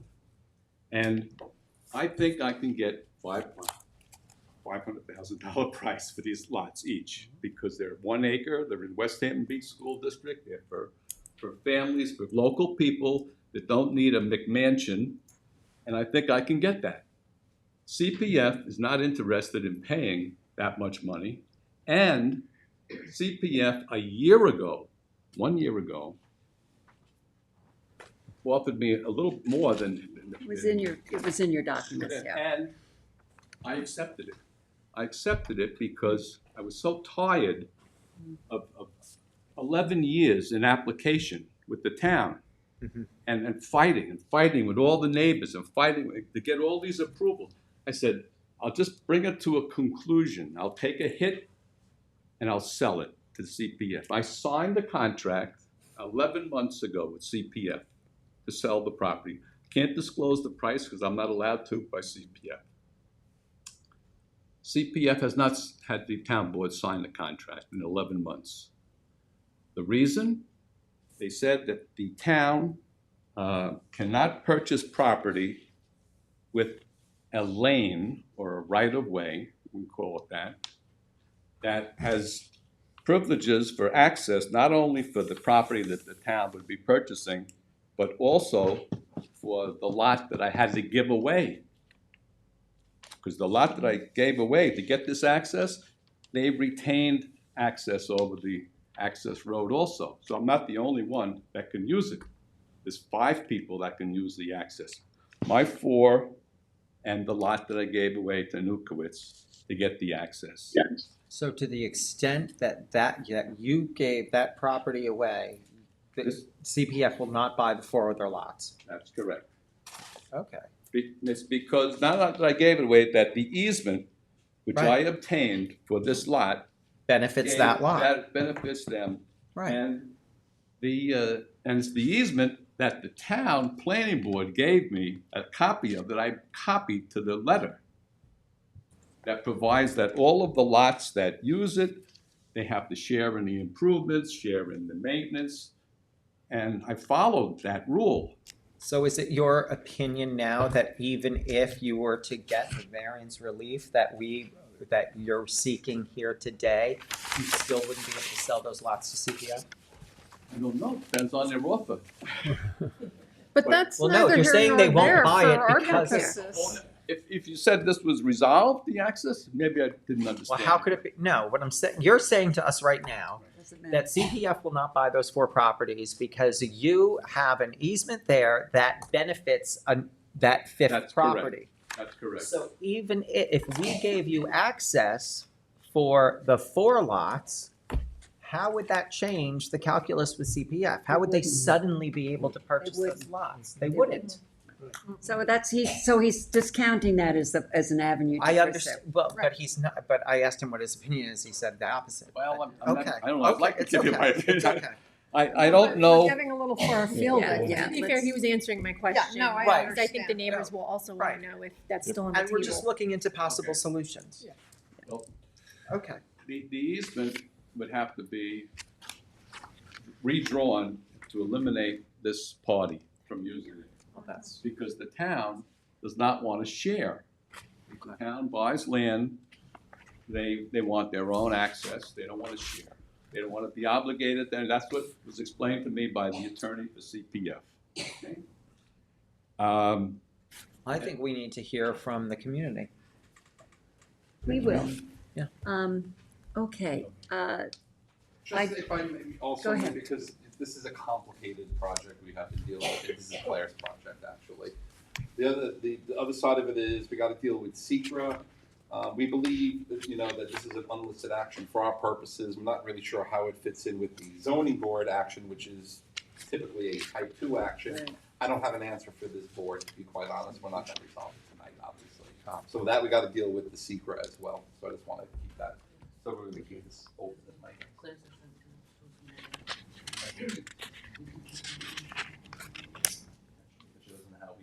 the other thing I just wanted to point out that Tom Horton's memo, he goes through a lot of detail. Thank you, I almost forgot. Yeah, no, he goes through a lot of detail, but he says the minimum paved width required for a common driveway is 18 feet. So if you have 30, you'd have a common driveway of 18 feet. So that doesn't seem to be an issue, is what I'm saying. The report, Yeah. this report's dated 2020. 5 years ago, that's how long I've been at planning board. Okay. And it referred to the town engineer. He studied it, a road plan, a layout. He says, you only need 18 feet. Yeah, okay. All right, is there anything else you feel you need Well, to? May I reserve a moment if there's comments from the audience? Oh, absolutely, you Should I can do come that? back, yes, absolutely. Okay, let me do that then. Yeah, okay. I'll leave my maps here in case they want to. Okay, that's fine. Is there anyone in the audience who wishes to be heard on this matter? All right, you either can come to the podium or the table. Are you an attorney? No, Let me swear you in. dentist.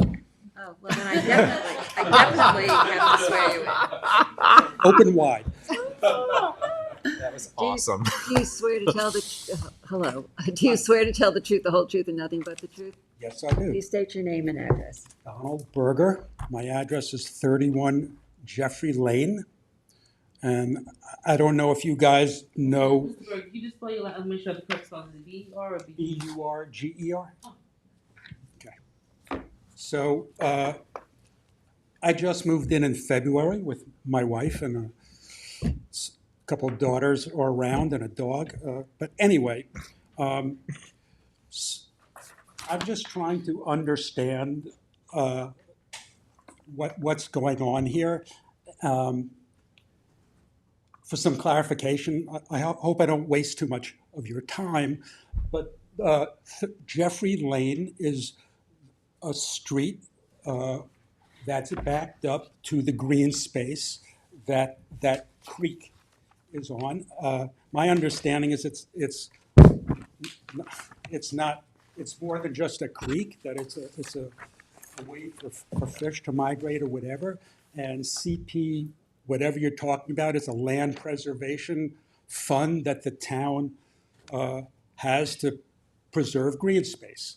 And what I think I heard you say is that he wants to sell his lots, and that the green space department wants to make an offer, and he's been waiting for 11 months for an offer, and he'd like to move along. Is that That's not exactly what it is, but keep going. yeah, it doesn't really, that's not really okay? too relevant. So I lived through a pretty similar thing, but I'm not so sure about how this would impact me. But the reason why I'm here is because I've been impacted pretty heavily in a situation where my house was backed up to a lot of green space. And it so happened that the green space was owned by the Moonies, and they sold it to a developer. And one day I come home from vacation, and the entire place is gone. So I'm just got my antenna up, like what's going to be happening on the other side of this green space behind me. And I, again, from what I'm understanding is access was an issue. There isn't a road. There's only a lane. And again, I've been next to construction, and suddenly lanes become wide roads to accommodate big trucks that make lots of noise and probably his neighbors are afraid of. And I'm just learning that the airport is closer to my house than I thought it was. So I'm worried about how it's going to impact the people on the other side of this green space. What street are you on again, sir? Jeffrey Lane. Jeffrey Lane. You're on Jeffrey Lane. Oh, does your house, is it to the back of one Yes, of these? it backs up. Backs up Behind to, the house is the green space. okay. So Which is land, a big reason why I wanted that house. so the land that's already protected and owned by the town, Yeah, I believe it's, hold on, I'm trying to answer your question. The land already owned by the town is unaffected by any part of this conversation Okay. and won't change. We're talking about a discrete series of properties presently owned by Mr. Gaza and his daughter. And that's the only thing we're talking about, and the only impact of a conversation that anything in this board does is only limited to that property and an access question. That's it. Is Jeffrey Lane a dead end? um, Does it, I see a circle. Does it is that a yes, cul-de-sac? Yes, and there's a few houses there with streets, but there's no shortcutting or access when you get to the end. So again, I don't know how this relates to the road that was stopped by the developer and, Well, it would appear that there wouldn't be any traffic concern Yeah, for I mean, your It property. seems like to me, and obviously I don't want to speak for Joe, looking where the properties are. I mean, there's not that you don't have any reason to be concerned about what's being built around you, but there's no new roads being constructed. Access to the lots are going to be over an existing developed property by way of what will be a driveway or a common driveway. That will provide a direct route to those properties. It won't interrupt, as far as I could tell, the surrounding neighborhood. Right. They're not building any new It's not going to roads. come off of Jeffrey Lane. It would come off of Peters Lane, Yeah, right? right. which is parallel to your street. Yeah. Not gonna affect them at all. Right. Okay. Okay. Thank you very much. Is there anybody else who wishes to be heard? Go ahead, you have to come Somebody up. else, though. Mr. Bergen, I have a map that clearly shows, the board can see, if you'd like to take a look. Well, if you received this, you're in the immediate neighborhood. So again, Okay, I I want received to it, so I was wondering. Stay it at the must mic, affect please. me if I- Please stay at the mic. I said, because I received this, I assumed, it's because it might potentially affect. There's a radius that everything has to get noticed within a certain number of feet from the property. It may or may not affect you. Properties that touch, The, just adjacent properties. Your property is adjacent to one of these How lots. far is it from? I'm not sure where your property is. Maybe you can point it out on the map. This is my property, the yellow property. Right, This is Jeffrey Lane over here. right. So it's number 31. Whatever that is. 31. Bring it up on the TV. 31 Jeffrey Lane. Oh, that's the street number. That's great. You know what lot number it is? Oh. Is this Jeffrey Lane? So Jeffrey Lane is over here. This is Jeffrey Lane. But if I read your plan correctly, there is a buffer zone at the back of your property. So these properties can be developed, but there is a whole open space It's between, being preserved. that's being preserved before it gets to your property. I understand all Okay, that. so I think But that the, Noise, travel. well, hello. Noise travels. I mean, That's you know. just what I'm here. I'm Like trying that to one? get Yeah. around- So what's get going to be around behind him? the scope of what's going Preservation. on. He's over here. Preservation. I don't see lot. Yeah, Sir, you have a buffer, and I think you would have to. Okay, Dr. Berger, Yes. you're right over here. This is your house, okay? We're gonna put a little box there for your house. Jeffrey Lane comes in over here. I have already preserved 73,000 square feet, 73,000? almost an acre. Yes. 73,998 square feet of land behind your home forever. Put a Right. conservation easement on it, gave it to the town. The town was very concerned about preservation of the Aspetuck Creek. I just cut this right off of my land. I said, take it. So this was your land up to Right up Yeah, to, yeah. right up to the orange mark. Okay. So When now, did that happen? that happened 2 years ago. I gave the town the 2 acres. I didn't want to give it to them, but they They wanted made it. you an offer you couldn't refuse? They wanted to protect it. That wasn't enough. They said, we want to protect the Aspetuck Creek on the other side, further away from you. And I gave them a, what's the, 75-foot buffer, right? yeah, another 150 feet, is it? An additional 150 feet over here. It shows on the map. I think the bottom line is that you're well insulated from this. Yeah. So, And you guys can talk about this later outside. Outside, but it's a good question, and I think, I think your concerns can be alleviated or eased. I've been through it. Yeah, no, I know, we've all been Not through. necessarily that things are totally analogous, but. Yeah, okay. Is there anybody else in the audience who wishes to be heard on this matter? Is there anybody on Zoom who wishes to be heard on this matter? I have one hand up. Okay. Correction, two hands.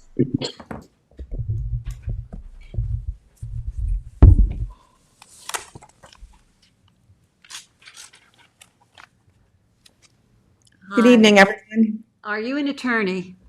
No, I am not. Let me swear you in. Do you swear to tell the truth, the whole truth, and nothing but the truth? I do. Please state your name and address. My name is Regina McGuire Moynihan.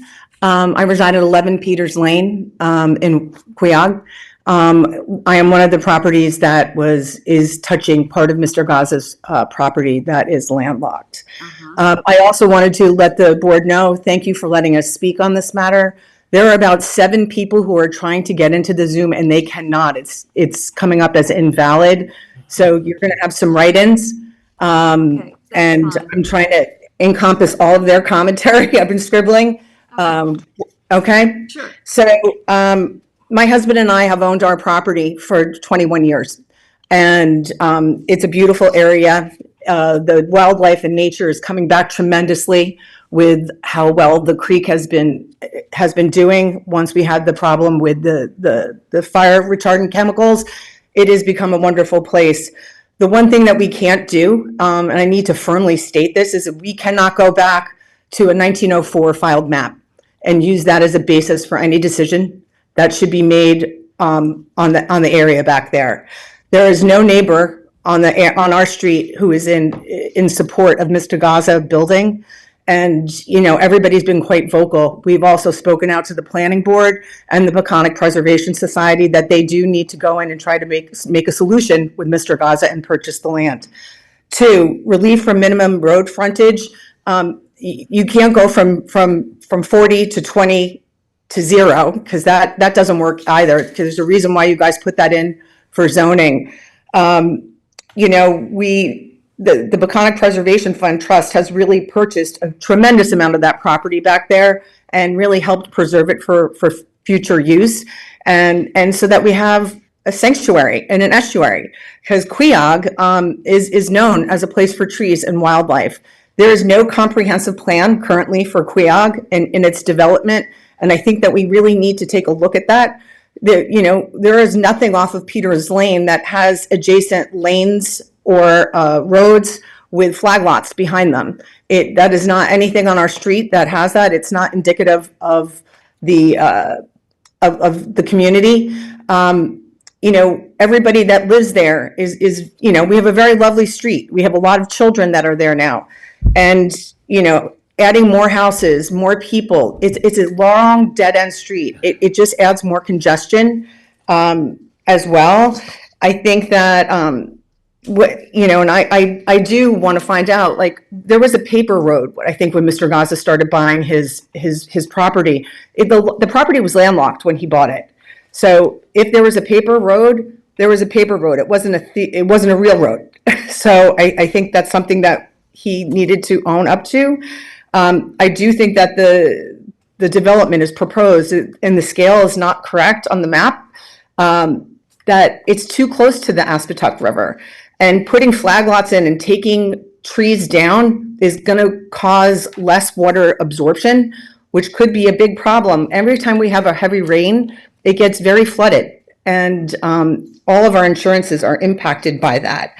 Mr. Gaza also stated in his filing for this variance that that there are a number of houses on the street that are pre-existing non-conforming. Of course, that's why we have zoning rules now, so that you don't have homes that aren't made to a code. And here you have people coming to you day in and day out asking for variances to small things like extending a front porch a foot. So there's real reasons why the zoning and planning committee does that. And I think that that's the most important thing. Also, at number 25, if they're going to increase the size of that easement and you require everything to be there, that property is a very big pre-existing non-conforming with a multi-use rental on it. And if that's going to change and the size of that land changes, then I think they have to relook at that all over again. So I want to thank you for your time. My neighbors are all very vehemently opposed to this build. We really enjoy our wildlife. We enjoy the peacefulness, and there's nothing that exists currently off of Peters Lane that has secondary flag lots behind it or adjacency roads. So thank you very much for hearing me. We are in strong opposition. Okay, thank you, Regina. Thank you very much. You have to come up. Wait, don't come up. We have to record it, so you have to come to the microphone. Mr. Gaza, please address the board. I'm going to address the board about Mrs. Moynihan's concerns. Yes. My lots that I'm creating are 1 acre in size. The zoning is CR 40, 1 acre zoning, okay? The lots on Peters Lane is like 35 lots. I think 33 of them are under an acre. Mrs. Moynihan's is about a half acre. She has 2 residences on her 1/2 acre lot with antiquated cesspools, okay?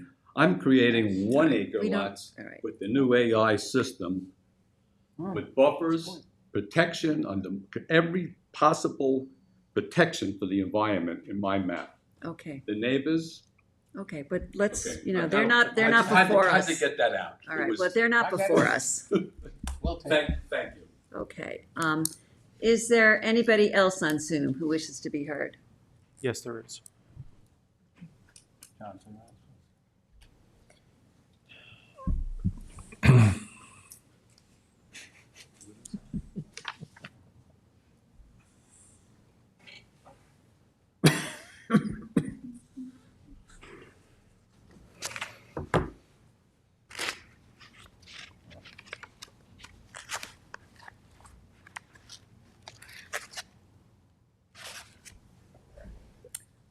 Hi, are you an attorney? We don't hear you. There's no sound. Let's see. No, Do you have me now? Yes, yes. Okay, wonderful, thank you. Are you an attorney? No, ma'am, I am not. Okay, let me swear you in. Do you swear to tell the truth, the whole truth, and nothing but the truth? I do. All right, please state your name and address. I am Carissa Hartman of 15 Peters Lane in Quiog. Okay, Carissa, tell us your comments. Hartman. There we, sorry. Can you spell your last name, please? Yes, it is Hartman. Thank you. Thank you. Everything that my neighbor Regina has already said, I myself and my husband also agree with everything that she has said. I second everything that she has said. To attest to what Mr. Gaza has just said about taking every step to be cautious about the environment, very clearly is inaccurate, as going and building on 4 acres will be destroying that environment. So I just want to point that out. And just to say that there are many people opposed to his plan, although I did hear him mention at the beginning of his speech that there was no one opposed. That's inaccurate. I don't have too much to follow up on outside of what Regina has already mentioned. I'm here just to be in support of what she has said. I appreciate how well researched she is and the things that she has already mentioned to the board. And I appreciate your time to hear me. And that's pretty much it. Thank you. Thank you, Carissa. Thank you. Is there anybody else on Zoom? That's it. Okay.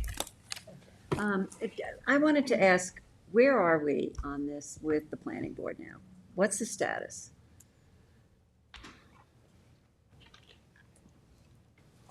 Take your time. I gotta think, because it's not my subdivision, to be quite honest. Joe has been before the planning board many, many times, but he really couldn't get anywhere any further with this access issue. So he's gonna be nowhere with the planning board until this issue gets resolved, with the understanding. The planning board did submit comments to this board. They're very brief, they raised some questions and concerns about. We got those? You did. It was very, very brief. It didn't make a definitive statement other than, these are the, areas of concern that we have, But beyond that, we're gonna have to deal with secret. I'm not sure how we do that just yet. Okay. Right. All right. Is there any other? Suggest. Go ahead. Which is where I don't do this. I don't like to do these meetings, but I probably would suggest in this case, Joe, that we hold this open like we do all new applications. They hold it open because we got to deal with SECRA, and I still have to figure out what the process is. And we had others that could not get through that now need to submit written comments, we Well, they were gotta told. submit written comments. Yeah, but I'm just saying, All right. it may take So, longer than 1 week. what's your timetable in terms of dealing with the SECRA? I mean, let's try to nail down this because Mr. Gaza has been really working on this for a long time. I agree. And so from our perspective, I don't want to be another holdup. So I want to know, what's your timetable on the SECRA? I thought secret was eliminated under my plan. I think it's another 11 years. Right now, Claire, on our memo, it's classified as an unlisted action. But I hear you, Joe. I hear you.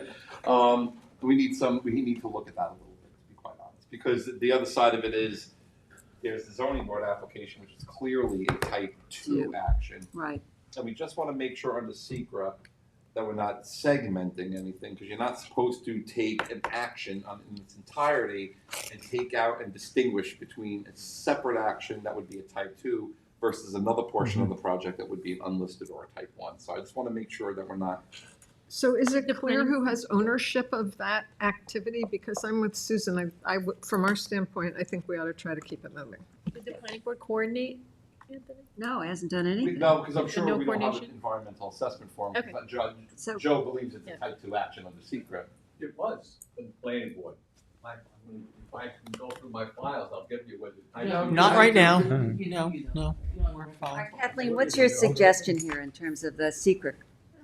Well, the lead agency typically coordinates, and the lead agency here is planning board. So the planning board needs to send coordination letters. And I At least I start. spoke to Claire briefly about it today, so. So Okay. do we hold it open, or what do we do? What are we doing? Yeah, I guess we're going to hold it open at this point, but I really do feel that we've got to have some, guidance in terms of what the timetable is. I mean, it's just, we can't let this stuff drag forever. I know. It's not fair to Mr. Gaza, Mr. Gaza. It's not fair to the neighbors. I mean, we need to get some resolution on this. Get some closure. Yeah, you gotta give us 30 days at least then. 30 days? Okay. You- All right, so The we're question gonna, is this, 9/18, we have the 7-Eleven on, so do we want to go to 10-2? Yes, 10-2, okay, so I'm going to make all right, go ahead, a Bob, motion this to is hold the yours. public hearing open until 10-2. Second. All right, Mr. Macedonia. Aye. Ms. Kane. Mr. Leonard. Aye. Mr. Redhand. Aye. Mr. McDonald. Aye. Ms. Burgess. Chair votes aye. Okay.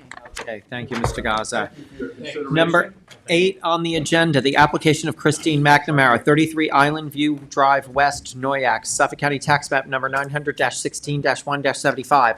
Applicant requests release from the following provisions of the Town Code for a proposed accessory apartment on a non-conforming lot. 1, Section 330-11.2F, special standards to have an accessory apartment on a lot that has a lot area of 18,511 square feet, where a minimum of 20,000 square feet is required, and Section 330-11.2G, special standards, minimum and maximum sizes for a 573 square foot accessory apartment that is 48.1% of the main dwelling, where a maximum of 35%, 417 square feet is allowed, and any other relief necessary. What is jurisdiction, Madam Chair? Are you an attorney? No. All right, let me swear you in. Do you swear to tell the truth, the whole truth, and nothing but the truth? Please state your name and address. Christine McNamara, 33 Island View Drive West in Noyak in Sag Harbor. Okay. So Christine, tell us about your application. Yes, thank you. As Mr. Leonard summarized, I am requesting a variance relief related to lot size and habitable living space percentage requirement, so that the addition, which I am in the middle of having built on my home, can pivot and be revised to an accessory apartment. My family's goal in this project is intergenerational living. It is my desire to age in place in my home with one of my daughters, who is she and my son-in-law, and my new granddaughter, who lived here locally, are having the challenges that many young people do of finding affordable housing. And for us, this is an absolute win-win. We have been living together in my home for the last 24 months, and in this building process. I was contacted in the spring because I had initially come into this process hoping to be a candidate for one of the 1+ ADU applications. I was actually in the first tranche of applicants for that wonderful program, but I was originally kind of green-lighted, and then on further study, it was the issue related to my lot size was pointed out to me, and I was then told to seek a variance if I wanted to proceed and get back online. That didn't quite seem feasible to me, as by that time, I had a sense that it would be sort of the back of the line on that program, fairly so.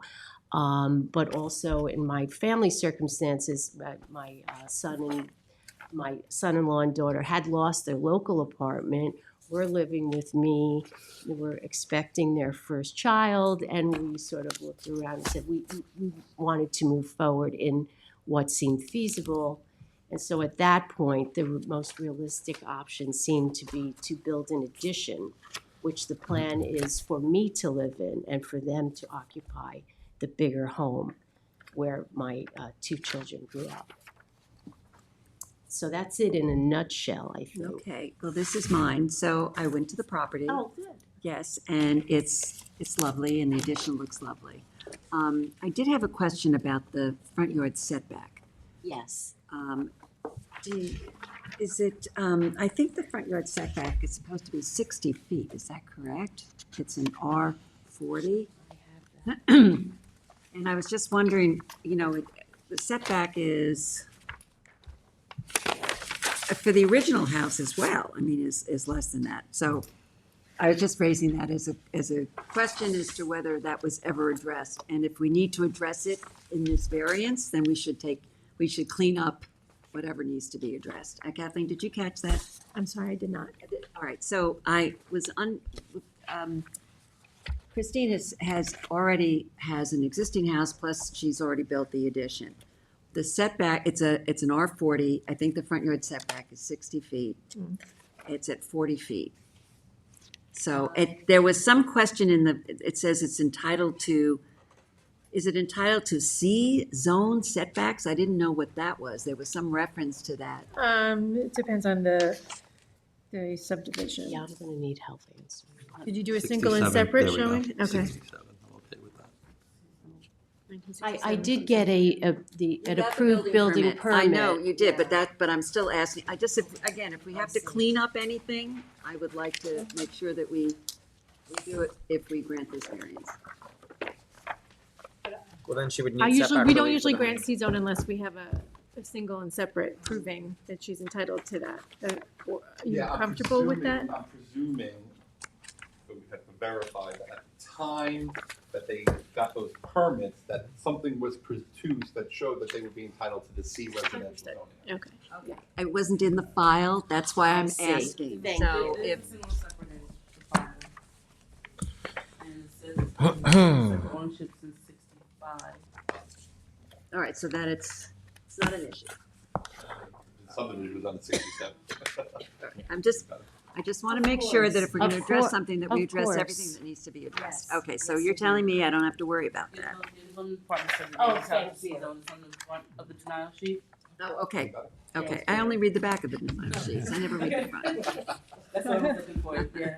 It's quite a lot of detail. I guess there are two things you need to do. You need to get a variance on lot size, and, the lot size requires 20,000 square feet. Correct. You've got 18,511 square Correct. feet. It's a very minimal amount of lacking in terms of coverage or size. And the other thing was the size of the accessory apartment versus the size of the principal. Correct. And you have those figures again? Yes, I can tell you those figures. So the existing home has 1,191 square feet of habitable space. And according to the 35% calculation, I should have 417 square feet. But in reality, my addition has 573 square feet of habitable space, so I am 150 square feet over. Slightly above Yes. 35%, Yes. which, as we keep saying, is a guideline. Right. I see. So, Okay. yeah, so I have no problem with this application. I think you've done a beautiful job. It fits in with the community, that the neighborhood there. I don't know if anybody else has seen it, but it's very nice. So can I also make a distinguishing feature in this conversation as compared to others? Driving by, you cannot get confused about if there's a subordinate structure, right? Because it's one structure. One structure. So there's no confusion as to what's the primary residence and what's the accessory residence. So thank you for solving that problem, because we weren't going to have fun with it. And then I think the combined size of the structure is no different than the size of most other regular structures in the same neighborhood. So this does not present itself as an oversized, overbuilt accessory unit, confusing the public as to which one is which. I'm perfectly fine with this. Yeah. Thank you. Thank you. Anybody else on the board? Nothing to add. Is there anyone in the audience who wishes to be heard on 33 Island View Drive West? Is there anybody on Zoom who wishes to be heard on 33 Island Drive West? Okay, this is mine, so I am going to, we're going to close the hearing. I'll keep it open for written comments until September 5th, with a decision on September 18th. Second. Mr. Leonard? Aye. Ms. Kane? Aye. Mr. Mastonia? Aye. Mr. Redmond? Aye. Mr. McDonald? Aye. Ms. Burgess? Aye. Chair votes aye. This is Thank you September very 18th. much, Thank you Ms. very Lane. much. September 18th, you said, right? Yeah. Yes. I recuse myself. Thank you.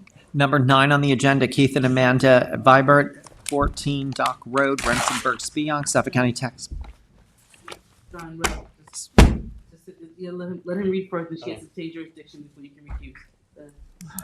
Suffolk County Tax Map Number 900-366 3-1-15.14. Applicant requests relief from the following provisions of the Town Code for a proposed tennis court. 1, Section 330-6, general regulations that references Section 330-11, Residence Districts Table of Dimensional Regulations for an accessory front lot line setback of 90 feet to 63.3 feet. And 2, Section 330-76D, placement of accessory building structures and uses in all districts, and Section 330-83C yards to allow the tennis court to be located within the required front yard for the principal building and any other relief necessary. Orders jurisdiction, Madam Chair. Okay. Now I'll recuse Mr. myself. Redman is recusing himself from this discussion. Okay, This is mine. this is yours, so you It was want to, Robert Jones? yes, let me, are you attorneys? No, I'm not. Okay, let me swear you in. Do you swear to tell the truth, the whole truth, and nothing but the truth? Yes. Please state your name separately and your addresses. Robert Jones, I live at 19 Felix Avenue, Remsenburg. Okay, Amanda Vibert, 14 Dock Road, Remsenburg, New York, 11960. okay. So, Robert, you're going to give the presentation or start it? Okay. Yeah, start by saying the Viverts are avid tennis players, and tennis court is a very important part of their home. When we originally filed for the application, we filed for a 120 by 60 tennis court with 47.6 setback from the front yard. And it was suggested that we change it to 55 by 110. 110, 55, correct, That's with right. 45-degree corners cut into it. The main reason for the setback issue is because of the odd shape of the property. It has the Lila Road cuts into it on the corner there. Otherwise, the front setback from Dock Road would be 135 feet and wouldn't really even be in question. The area affected by well, actually going back, when we changed it, they increased the front yard setback to 63.5. So it increased that by changing that and reducing the size. But the area affected by the variance is on Lila, and that corner there is heavily landscaped, and it really blocks the view from that corner where the variance is really taking place. And I do have some pictures showing. Okay, that would be helpful if you want to give them to I Candace. did give her, Oh, she has a copy of it, and I have another of these that you can take a look at. okay, thank you. Another 3 different photographs. Oh, they're 3 different. Oh, Yeah, all we right, have- sorry. It's basically, it's really that corner of Lila and really where it affects the, So it'd be behind this hedge here. yes, Is that correct? back behind the hedge, and that's Okay. really very heavily landscaped. Okay. You want to pass that down? Oh, They're all sorry. separate, different pictures. Sure, yeah. Okay. Okay, continue. That was really pretty straightforward. This need a variance because of that corner and the setbacks, and we did what we could to reduce the size of the tennis court to wide. Okay, this is yours, Bob. Do you want to? I've driven by, I know the area extremely well. I see those hedges are going to stay up a lot. Yes. There's actually another row of hedges in front of it. Are you taking in the court at all or no? No. I mean, I have no, honestly, I have no problem with it. Okay. Well, this is, 2 rows, 2 front yards, so that you have to deal with that, obviously. And you're, and you would commit to keeping the landscaping? Oh, yeah. Yes. I mean, we would probably stipulate that in any variance that we would grant, that, you'd have to keep it maintained and Oh, whatever. absolutely. And in one of those pictures, you see there's an access for while the construction's going on for, Right, and to that will get have in to- there. And that's that going to will be have privet. limited. It has new privet going across there. So it's only about, looks like a quarter of, I drew like a 90-foot circumference from the corner of Lila and it's only about a quarter of the tennis court is non-conforming. It's correct. It's right? a little Just small because of section the of it. shape of the road. Correct. So, Right. It's just because of the odd shape of the property that we have to do this, because otherwise, like I was saying before, it's like 130 feet off of Dock Road. It's well within conformance. Right, right. All right, so anybody else on the board who wishes to comment on this? Is there anyone in the audience who wishes to comment on 14 Dock Road? Is there anybody on Zoom who wishes to comment on 14 Dock Road? So I think, you know, we still like that stipulation about the vegetation and the maintaining. Yeah, in the, okay. So we're gonna close the public hearing, hold it open for written submissions until September 5th with a decision on September 18th. Second. Mr. Mastonio. Mr. Leonard. Aye. Ms. Kane. Mr. McDonald. Aye. Ms. Burgess. Chair votes aye. Thank you very much. Thank you. Good luck with everything. No, written submissions from us or from? From anybody in the public has a right. Anybody. You don't- Or if you Yeah, want to, if you want to submit something else, but something anybody in like, the public you know- has a right to submit something. I think this is pretty straightforward. We don't get anything. Just- unless it's opposition, but you would have heard them. And Right. you have a decision on the 18th. Okay. did you hear Thank from you. any of your neighbors? No.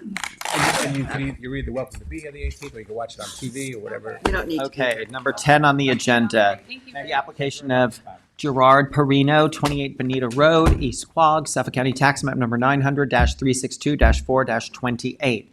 Applicant requests relief from the following sections of the Town Code for proposed addition and to maintain a basement in a special flood hazard area. Section 330-6, General Regulations that references Section 330-11, Residence District's Table of Dimensional Regulations for front yard from 30 feet to 23.6 feet. Also, relief of Chapter 169 Flood Damage Prevention undergoing a substantial improvement in a special flood hazard area, Section 15, standards for all structures to have a basement in a dwelling, and relief of Section 16, requirements for residential structures to leave the sunroom floor level at elevation 8 feet that is below the required design flood elevation of 10 feet, and any other relief necessary. I can't just stamp them. Jurisdiction? I apologize. Board has jurisdiction, Madam Chair. Okay, thank you. Okay, are either of you attorneys? No. Okay, let me swear you in. You don't, yeah, stand, you can sit. Okay, do you swear to tell the truth, the whole truth, and nothing but the truth? Yes. Okay, please state your name and address. Gerard Perino, 53 Mackey Avenue, Port Washington, New York, 11050. Hi, I'm Shannon Bradley, 15 Cove Road, Southampton, New York, 11968.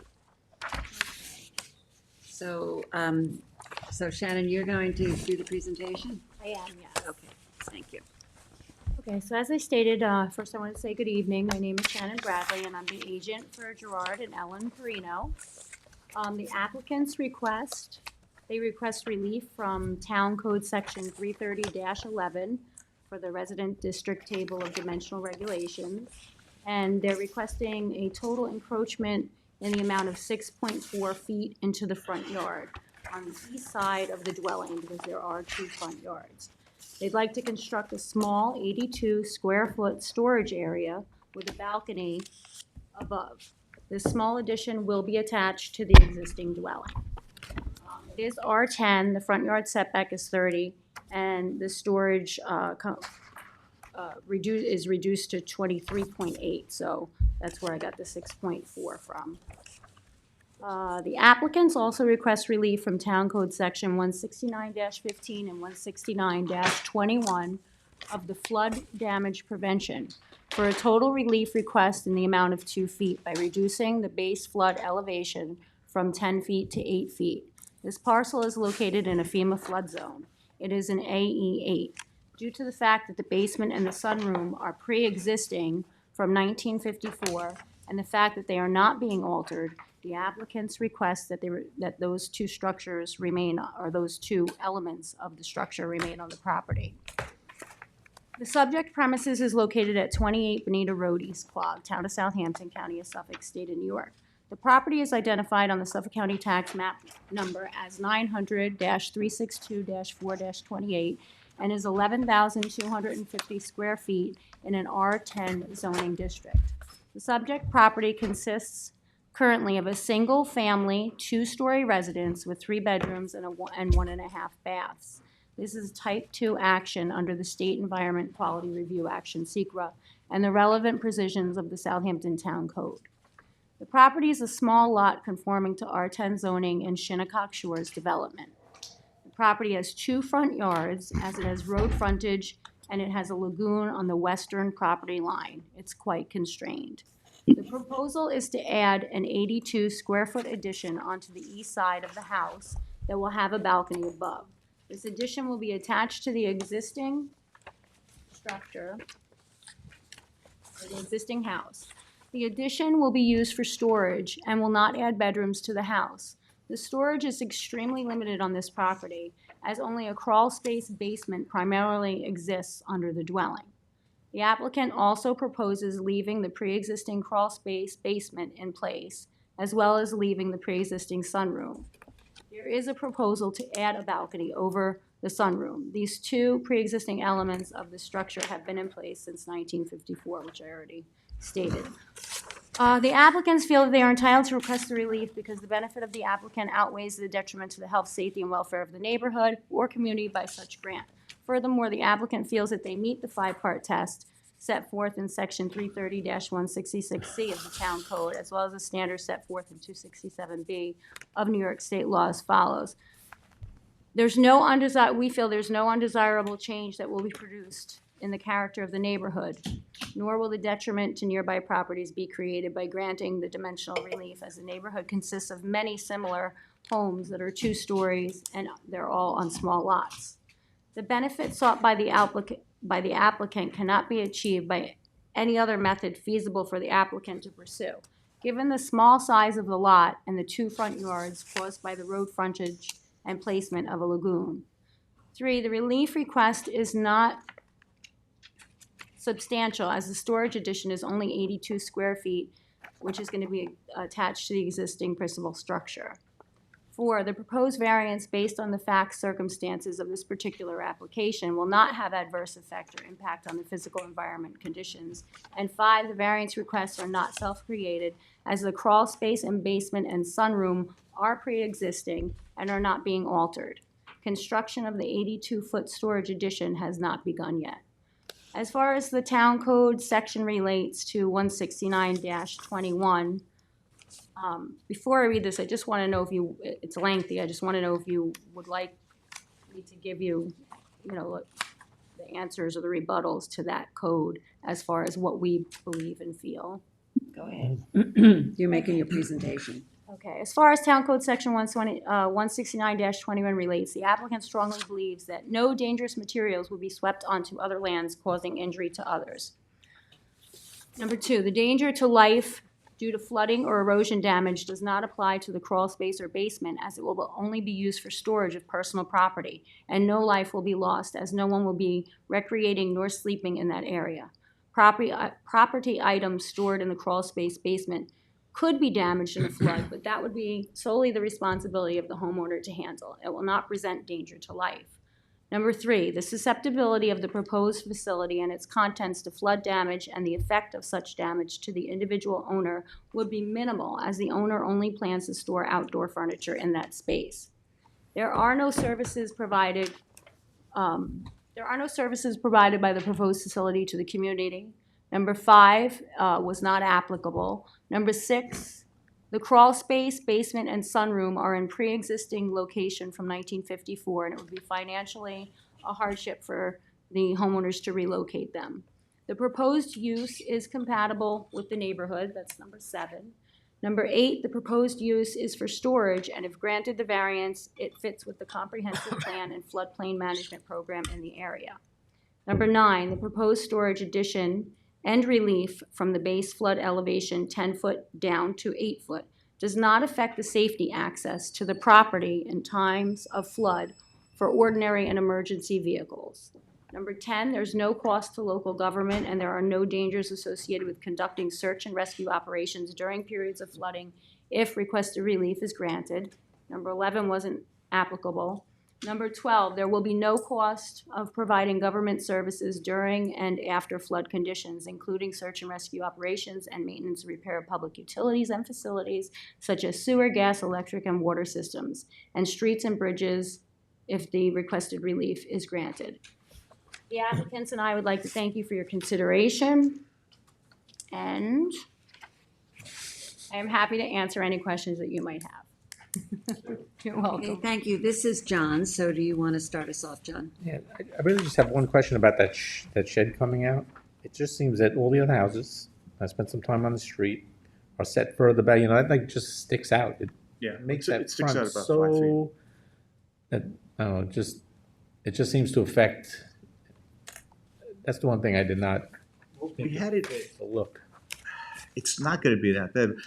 Here's the Not big, problem. but there's nothing on your houses set on either side, set out that far. That's only my only question, really. The storage area being this, right? Yes. Okay. So And the you said front it, yard is only set back, yeah, but it makes that setback very little, it's only 23 feet from the street. You do refer to it aesthetically as a shed. Yeah. The way that it was designed onto the front of the I'm house. not saying it's not designed well. I'm just Right, saying that it just seems to me. Right, right. I'm pretty open, is that it just seems like it sticks out compared, like the setbacks of houses, usually when one comes out too much further than the other houses. Right. Well, it's 5 feet out, Yeah. to answer your question. I just want Right, to, I it just want comes to out show a 5 feet. picture. But we have an island in front too, right? So we have the street and then an island which is about 70 feet wide, and then we have the street across from that too. There's no houses in front But of there it. are the houses down the rest of the street. There No, are. I did. I There couldn't are. find anything. Here's the That's thing. my only thing that really aesthetically bothered me about I it. did everything we had to do, right? We're gonna get 20 feet of seagrass in the backyard on that small piece of property. I can't put a shed in the backyard. I can't have a basement. I can't have an attic. I don't know where I'm gonna put a You do have the Christmas tree. space for the storage that you want. No. No, but there's no. I know, that's you're gonna put outdoor furniture in it. I wanna put outdoor furniture in there, but I don't even have a place to put a Christmas tree. That's my only comment on that. Right, that no, I it's sort of, understand. It will stick out a little bit more. But there are houses in that neighborhood, I didn't look, and they I do couldn't have find like one. porches that go out a little bit more. It's, we're having the garage go out, but I need someplace to put I'm something. not saying it What looks is your bad. setback? I'm just saying Oh, that- nice. Your setback of the existing garage is 28.8 feet, is that correct? Right, and this brings it to 23.8. and Okay, the so it's original 5 That's feet. being converted to livable space. So It's not livable, it's Storage. storage. Storage. No, the garage is gonna be a little bit. the garage. The is, right? garage is Garage is convertible. being, yes. Okay. Correct. So you have the biggest house in the neighborhood, in my view. I don't know if I do. Well, It's not that wide. I went there, I looked around, it's big, and I share John's concern about the bump out in the front.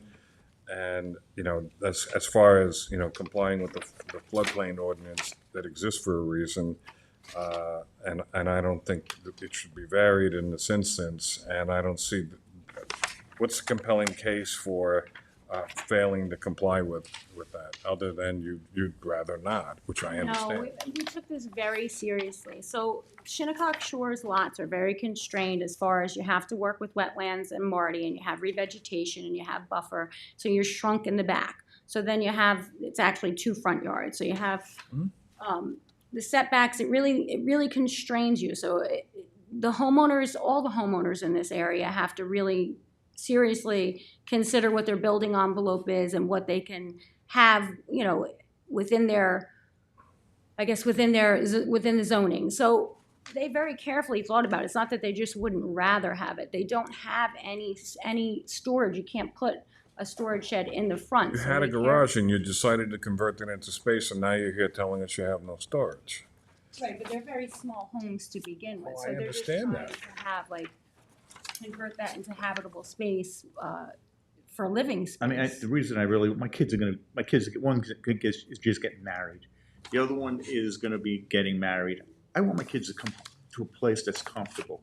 The way the place was before was really a small little cabin, the way it was. It wasn't really comfortable to be there. There was no place, anybody could even lay around. So we kind of made the house, the first floor, a little bit more convenient for people to be there and hang out together. And upstairs, we moved the bedrooms upstairs. There's not. Maybe you have little permits for that already then. Yeah, I mean, every property in this town has limitations to the physics of space, size, and wishes, right?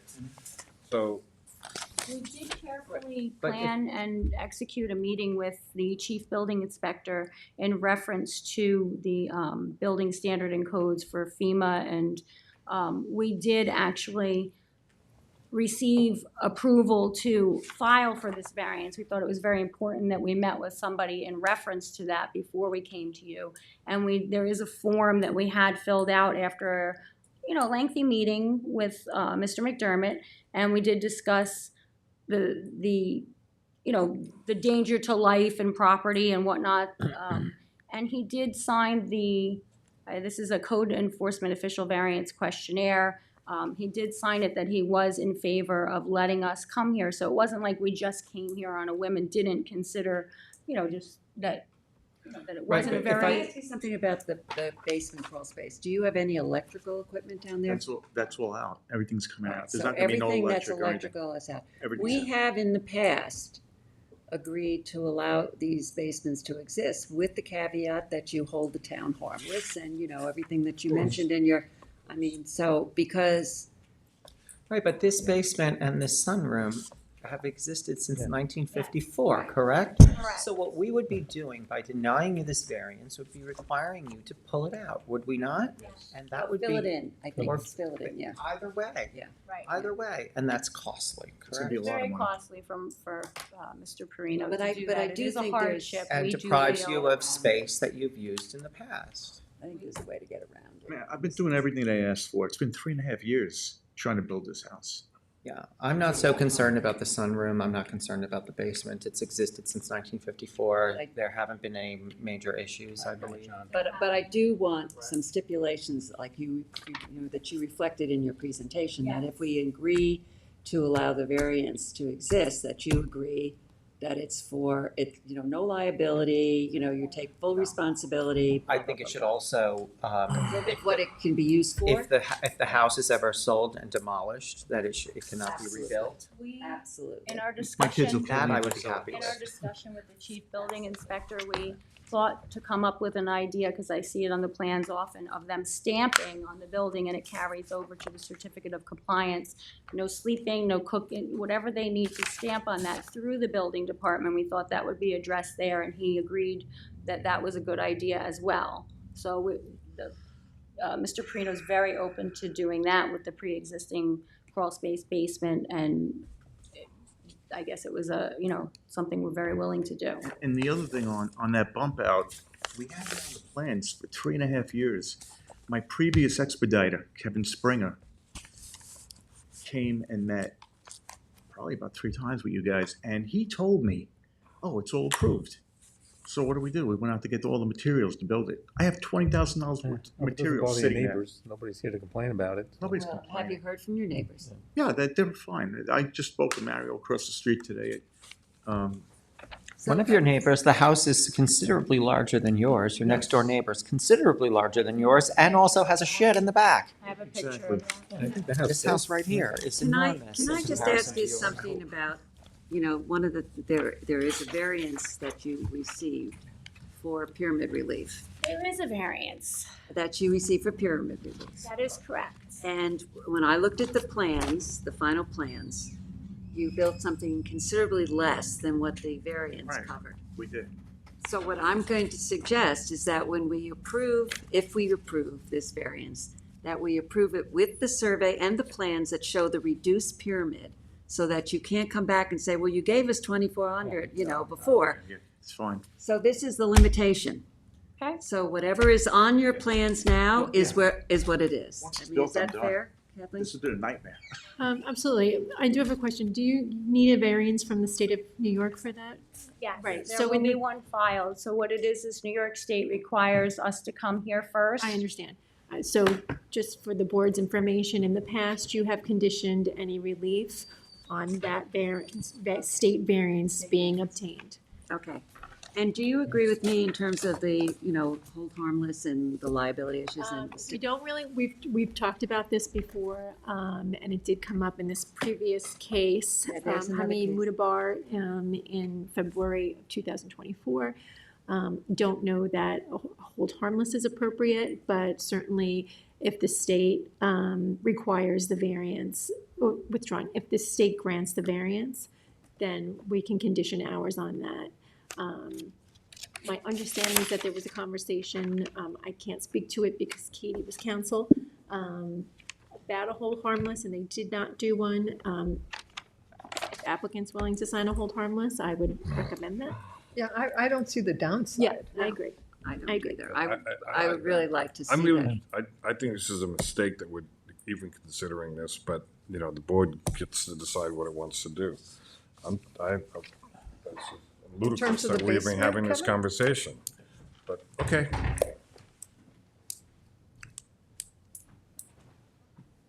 I missed something. No, you didn't miss anything.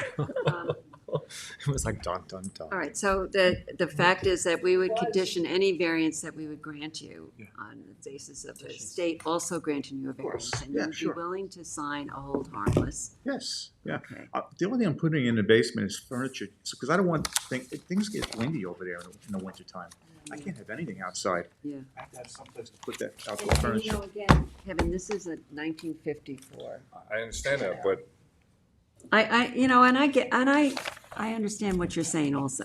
what are you gonna do when the other homeowners all ask for the same thing? And they say, we get the same treatment?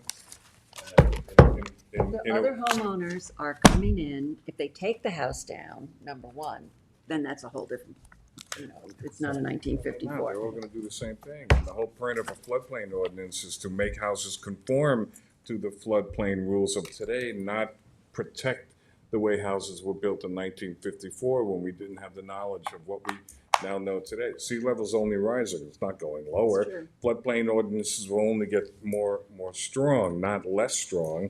And why on earth would we approve something that is contrary to everything that's read about storm and flood damage concerns? So I think it's a Kevin, bad idea. I'm done, because. No, I think you make some very, very cogent points. but Kevin, may I ask though, would you have them fill it in? Is that what you see as? I'm sorry? Would you have them fill the space in and make it unusable? Conform to the floodplain ordinance. They would have to demolish the sunroom and to fill in the basement. That is not a small feat. Other people have to do that? No, I think we're asking, I think that would be asking too much of them, considering this has been there since 1954.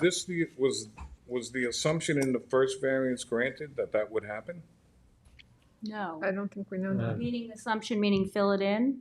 They were not asked to fill it in the first variance. No, the Was it first even, variance. did it even come up? Did the base? No, it It didn't. didn't And come the up. first variance application, so I wasn't even gonna bring up the first variance application. I could tell you about the first variance, but as far as the application and it coming before the board, the prior permitter who represented Mr. and Mrs. Perino did not verbally ask you for the 5 feet. He made an error, but you guys stamped a plan that approved it. This gentleman's had 3 years of trouble because there's been a discrepancy in the paperwork. I wasn't even gonna bring it up. I was just gonna start fresh. I have it here. I don't think that it's pertinent to say so-and-so did this or did that. We're here. We're reapplying. The base flood elevation was not brought up. He was not asked at that variance hearing to fill that in. I think that was in the process when they went to building, right, after you got the variance? Yes. So what building said is, please go back and request the 5 feet, because in the decision, it doesn't read. In the application, it didn't read from Kevin Springer, but he somehow got you guys to stamp a plan that shows that 5-foot bump out. Nothing was ever discussed. What about the basement? Was the basement even discussed? See, And who raised the basement first? No, who raised it? Yeah, was The it the building building department? department. But they said they would be okay. I think this situation, I think the situation is very different from a situation, Kevin, where somebody is coming in looking to build a new structure and asking for the basement and asking for that footage. That to me seems very different, and that to me seems offensive from a flood FEMA protection standpoint. This, the building's been like this since the 50s. I just can't see us putting such a burden on this applicant to demolish a whole portion of the structure. Also, It's not a small section. No, there's a sunroom that has to be removed. So There's an entire part of the house would have to be removed. How deep is the basement right now? 6 feet. 6 feet. So also, Kevin, I just want to make sure I And it's- understand your issue. It's a well, The risk of maintaining that basement crawl space, call it what you will, other than it's been flagged, is all on the homeowner. if something goes wrong. If there's a flood, it's on them. So when I add that to what John has said about the burden of asking them to fill it in, do what has to be done to the sunroom, I'm not appreciating your Where is the objection. crawl space in comparison? Where is the crawl space? Is it the whole house? Is it under the entire house? It's under the entire house. Is it under the sunroom? It is under, yeah, it is, but it's only about maybe 12 feet by 10 feet. The rest of it is, cinder block walls that come up. Right. And the rest of the house is, underneath it is all sand. It's all sand, Yeah. okay. So can I just hear from Kevin, because I want to be sure I'm not missing something that So, I ought to be considering. Here's the concern, right?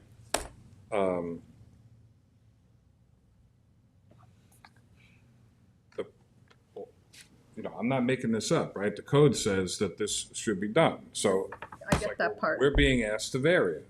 Yes. And the presumption is, well, why, right? And the answer just can't be, well, the house was built in 1954, because the whole point of having a code changed over time is to bring existing housing stock into that conformity, right? And so the issue is before us. I can't go back, no one's knocking on somebody's door saying, hi, I'm here to fill your basement, right? But if you come in for a major renovation of substantial size and a whole lot of work is getting done on the property, and then the building inspector says, hey, for whatever the reasons that happened, I wasn't here, they're saying now this has to be brought into conformity. I have to be persuaded compellingly that should be done, and I'm not hearing it. So I may be in a minority, and that's fine. No, I just want to be sure I understood your And we objection. should just do our business.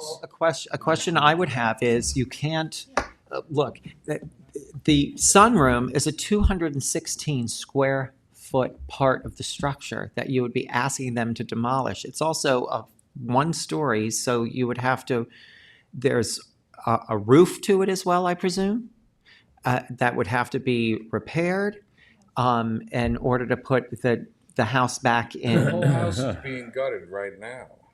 So you In had some just said that it's not compelling because you said that we referred to it as, I just have to give a rebuttal, that the only reason we're giving you is because the house was pre-existing from 1954. In all due respect, I did mention that it's a financial hardship. I mentioned that there's a lack of storage. It's not just because of the age of the house, of the basement and the sunroom.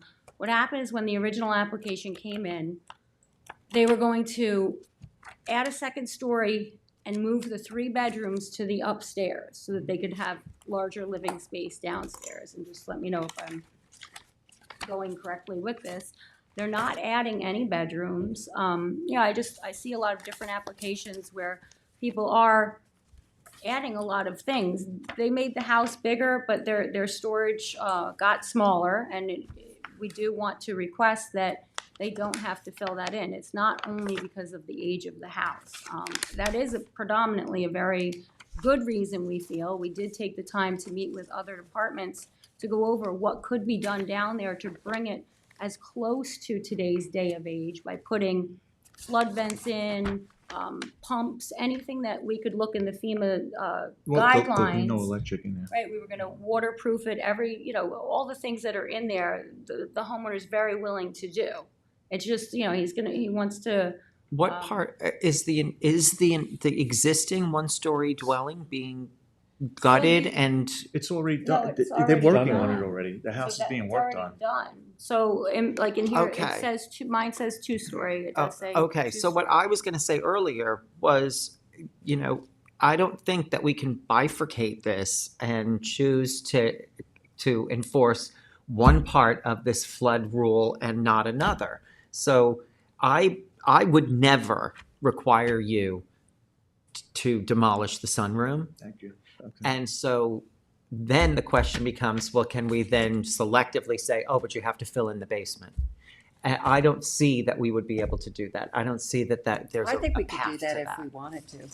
I don't Often- think that would make sense. Well, it may for not us make to do. sense, but I don't think it's off the table totally, so. I understand it, but I can't even put a shed in the backyard because of the seagrass. It's taken up half my backyard. It's not a big property. I can't use anything in the front because I have to have now the new septic system. So now we have to put a retaining wall in the front. There's no storage anywhere. Everything's been taken away. I'm trying to build a house that we can retire to and live in. And it's a house that it's just a house. It's nowhere I can put anything.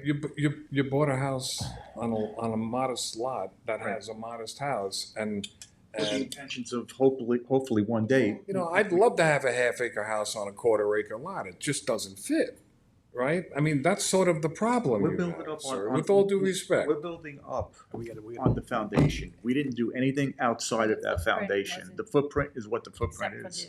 All I wanted to do was put the bedrooms upstairs. Right, and the size of the house has nothing to do with filling in the basement. Yeah. We Let's could get out debate of here. all night long. Okay. Is there anyone in the audience who wishes to be heard on this matter? Do you want to say anything?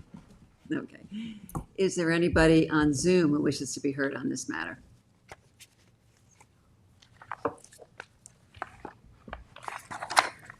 I guess not. Okay. John Shores. So, am I gonna close it with written comments for 8.5? 9-5. 9.5? Well, I think before you do close it, That's let's all go through what we, at a minimum need. We need a stipulation that it is, there's no electric in the basement, that you talked about flood vents and all that other stuff. I would like very much to see what your plan is for that. I would like a hold harmless. 982. And obviously, any variance that we would grant to you would be subject to the state giving us the variance approval first. Sure. So I would probably hold it open until we receive that variance approval, because if we don't get it, then that's gonna be our But decision. what about the bump out? Because that's holding the whole project up. We generally don't split, our decisions like that. Kathleen, do you have a comment on it? The board can grant your relief, you can condition it on them receiving the state variance. I don't know if the state is going to process your application without this variance. That's what I wanted to So- touch on with you, Okay. Kathleen. We were Right. told that the state does not. Right, so they may be grant the looking for the application, they're local waiting. weigh-in, for the local municipality to weigh in Okay, first. okay. But that doesn't mean that you can't condition So we should any and all. close. All right, so then, Okay, but that does Susan- make sense, but I do want some sort of a written statement from you that's gonna cover the objects that we were just talking about. I'd like it to also include that if this building is ever demolished, that it won't, it will not cover a new The building. variance disappears with any new construction.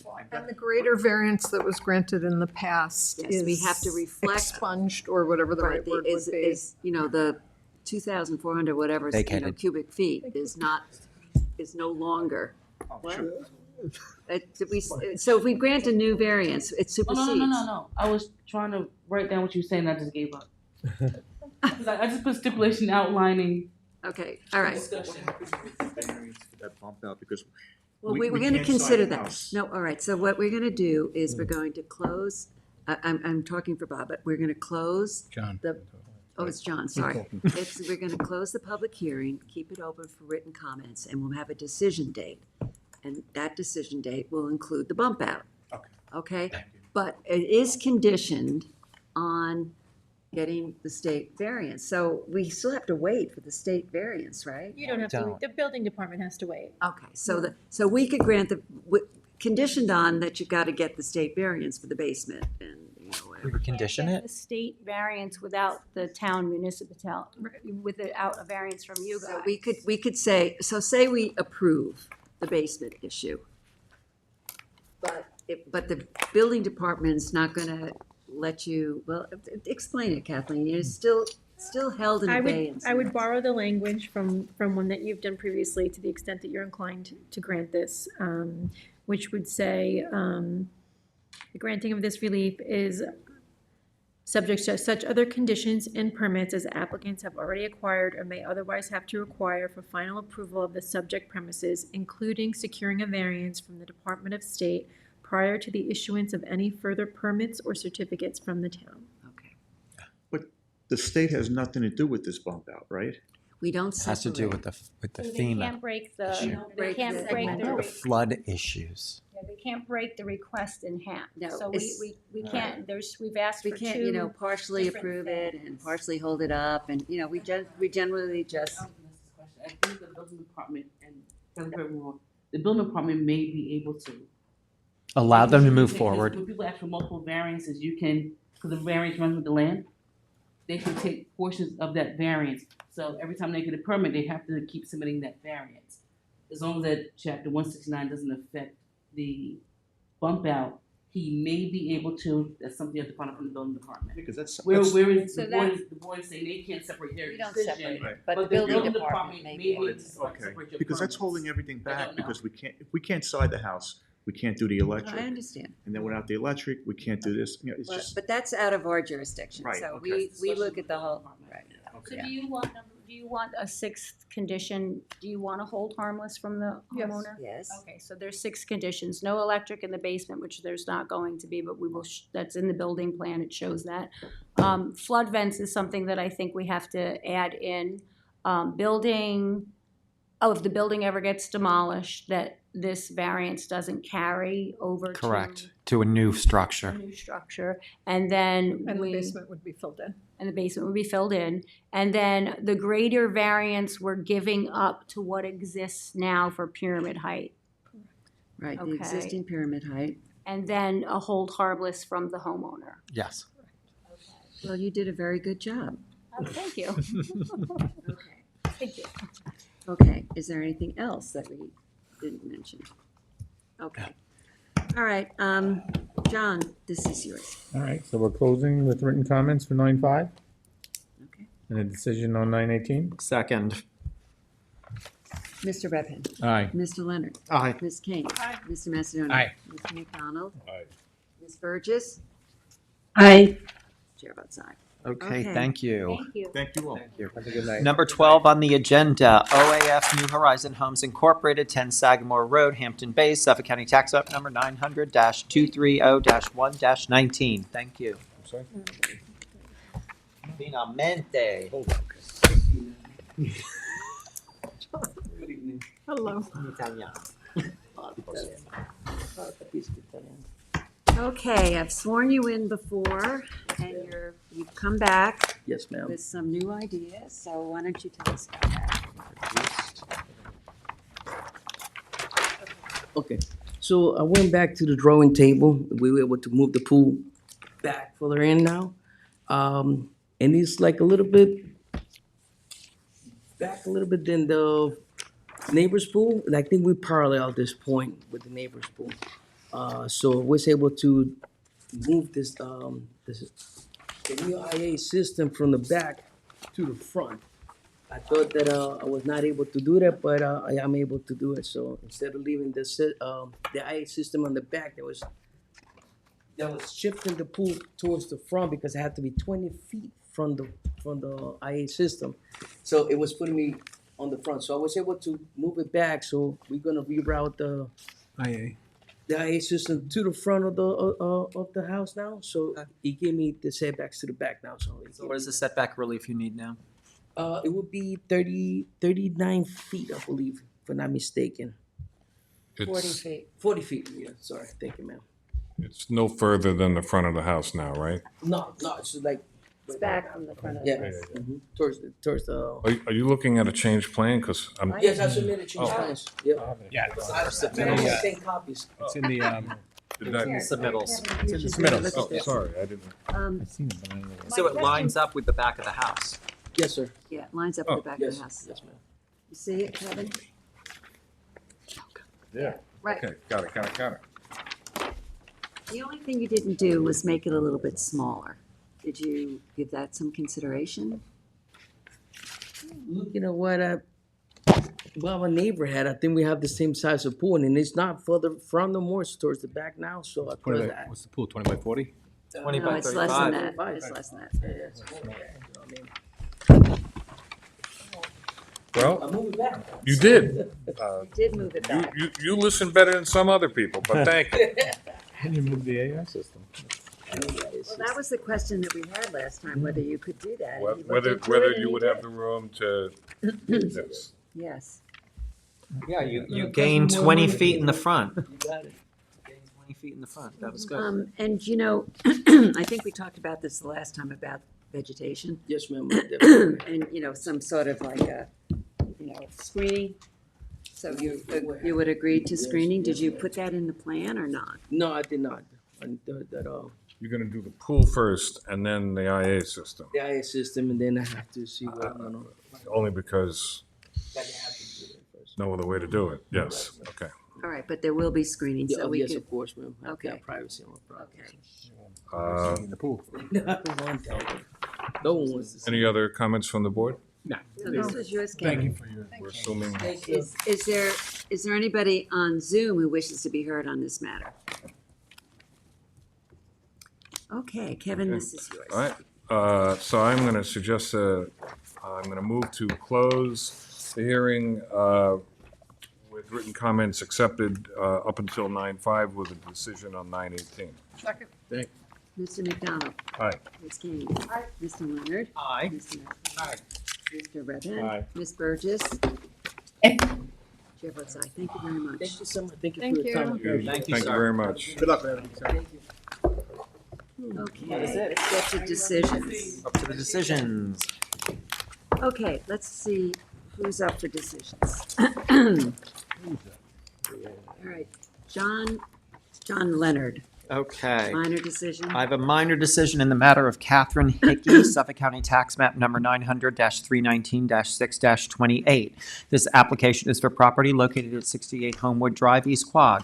Applicant requests a minor variance for a proposed front covered porch on a non-conforming lot. This application passes the standards set forth in New York State Town Law and the Town Code. Therefore, this board grants relief from Town Code Section 330-6 General Regulations that references Town Code Section 330-11 Residence Districts Table of Dimensional Regulations for a principal front yard setback of 32.8 feet where 40 feet is required for a proposed front covered porch, as shown on the survey prepared by Michael Minto, LS, last revised October 19, 2024, and the floor plans and elevations prepared by Jason M. Ormond, RA, dated January 8, 2025. Granted, the foregoing relief is subject to such conditions and permits as applicant has already acquired or may otherwise have to acquire for final approval of the subject premises, including the relocation of the shed to a conforming location as shown on the aforementioned survey.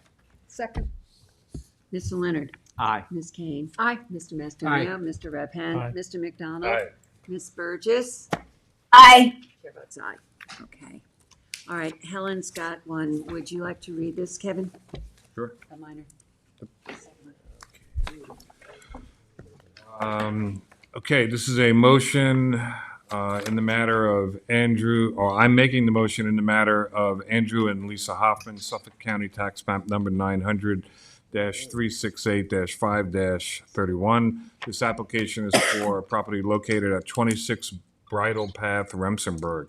Applicant requests a minor variance for a proposed addition and covered porch, outdoor kitchen on a lot burdened by 2 front yards. This application passes the standards set forth in New York State Town Law and Town Code. Therefore, this board grants relief from Section 330-6 General Regulations that references Town Code Section 330-11 Residence Districts Table of Dimensional Regulations for a principal front yard setback from the north property line, Mark Court, of 45.2 feet, where 60 feet is required for a proposed addition, and of 45.6 feet for a proposed covered porch / outdoor kitchen addition, as shown on the survey prepared by Floyd Carrington, licensed surveyor, last redated June 30th, 2025, and the floor plans and elevations prepared by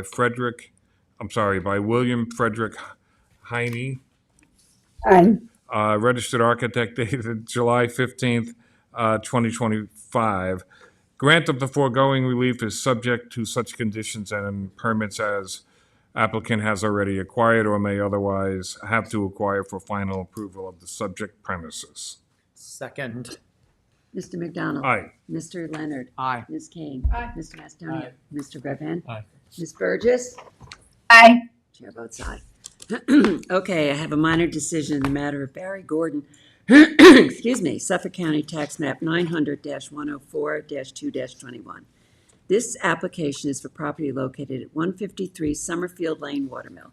applicant requests minor variances for a proposed 55 by 110 foot sunken tennis court that will be screened on all sides. This application passes the standards set forth in New York State Town Law and Town Code.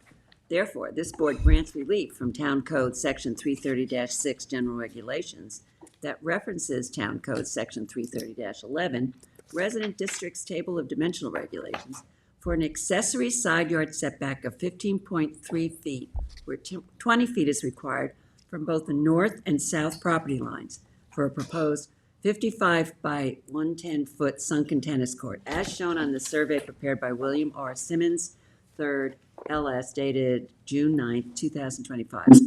Grant of the foregoing relief is subject to such other conditions and permits as applicant has already acquired or may otherwise have to acquire for final approval of subject premises, including the installation and maintenance by the applicant and all successors in title of heavy vegetative screening on all four sides of the court, as shown on the Plot 1 sheet prepared by Charles Kuhn, R.A., received by this board on July 30th, 2025. Second. Mr. Macedonia. Aye. Mr. Leonard. Ms. Kane. Aye. Mr. Redmond. Mr. McDonald. Aye. Ms. Burgess. Aye. Chair votes aye. Okay, I've got another Helen. All right, who would like to take it? I'll read it. All right, here you go. There are two of them, actually. I didn't agree with that. The Betsy M. Blattmacher Trust of 2011 Suffolk County Town Map 900-96-1-38. Applicant requests a single and separate determination for a non-conforming landlocked lot. After reviewing the testimony and evidence presented, this board finds that the subject premises, that is Suffolk County Town Map 900-96-1-38, is held in single and separate ownership from all adjacent parcels and thus is entitled to relief pursuant to Town Code Section 330-115D. As proposed by the applicant, this decision is conditioned upon the merging of the premises and adjacent lot, Suffolk County Town Map 900-96-1-25, within 1 year of the date of this decision. Grant of the foregoing relief is subject to such conditions and permits as applicant has already acquired or may otherwise have to acquire for final approval of the subject premises. Second. Ms. Kane. Aye. Mr. Macedonia. Aye. Mr. Leonard. Aye. Mr. Redmond. Aye. Mr. McDonald. Aye. Ms. Burgess. Aye. Chair votes aye. Okay. The Betsy M. Blattmacher Trust of 2011 Suffolk County Town Map 900-96-1-25. Applicant requests, excuse me, a single and separate determination for a non-conforming lot located at 20 Parish Road. After reviewing the testimony and evidence presented, this board finds that the subject premises, that is Suffolk County Town Map 900-96-1-25, is held in single and separate ownership from all adjacent parcels and thus is entitled to relief pursuant to Town Code Section 330-115D. As proposed by the applicant, this decision is conditioned upon the merging of the premises and adjacent lot, Suffolk County Town Map 96-1-38, within 1 year of the date of this decision. Grant of the foregoing relief is subject to such conditions and permits as applicant has already acquired or may otherwise have to acquire for final approval of the subject premises. Second. Ms. Kane. Aye. Mr. Macedonia. Mr. Leonard. Aye. Mr. Redmond. Aye. Mr. McDonald. Aye. Ms. Burgess. Aye. Chair votes aye. Okay, John L. Okay, I have a decision in the application of John and Meredith Noonan, Suffolk County Tax Map number 900-230-1-15. This application is for property located at 284 East Montauk Highway, Hampton Bays. Applicants request variances for the reconstruction and expansion of a one-family dwelling on a lot containing two one-family dwellings in the RBW zoning district. This board finds that the application passes the standards set forth in New York State Town Law and the Town Code. Therefore, this board grants relief from the following provisions of the Town Code for the proposed reconstruction and expansion of a one-story dwelling on a non-conforming parcel containing two one-family dwellings. 1. Town Code Section 330-116 extension as it relates to Town Code Section 330-167B, specific specific types of variances for a 40% expansion, and 2, Town Code Section 330-34 Business Districts Table of Dimensional Regulations for a total side yard of 56 feet 1.5 inches where 100 feet is required, and a minimum side yard setback of 26 feet 6.5 inches where 50 feet is required. These variances are granted as shown on the survey prepared by Ralph Q. Heil, dated May 1, 2025, and the floor plans and elevations prepared by Paul J. Clinton, September 23, 2024. This decision is subject to the conditions of such other permits as the applicant has already acquired or may otherwise have to acquire for final approval of the subject premises, including ensuring that no stormwater runoff be discharged into the adjoining body of water. Mr. Leonard. Aye. Mr. Mastoni. Aye. Ms. Kane. Aye. Mr. Redmond. Aye. Mr. McDonald. Aye. Ms. Burgess. Aye. Chair votes aye. Okay, I have a decision in the matter of Dana R. Rubin and Robert J. Gottlieb, Suffolk County Tax Map 900-4-1-73. This application is for property located at 60 Noyak Harbor Road, Noyak. Applicants request variances to convert an existing accessory building into an accessory apartment on a nonconforming lot where all buildings currently exist on that nonconforming lot. This application passes the standards set forth in New York State Town Law and Town Code. Therefore, this board grants the following relief from Town Code Section 330-11-2, Special Standards for a proposed accessory apartment in an existing accessory building. 1, to allow an accessory apartment to be located on a lot that is less than 30,000 square feet. 2, for a lot area of 20,437 square feet where 32,000 square feet is required, 80% of the required 40,000 square feet. 3, for a lot width of 70 feet where 105 feet is required, 70% of the required 150 feet. 4, for a total side yard of 28.3 feet where a minimum of 42 feet is required, 70% of the required 60 feet. 5, for a minimum side yard setback of 13.9 feet where 14 feet is required, 70% of the required 20 feet.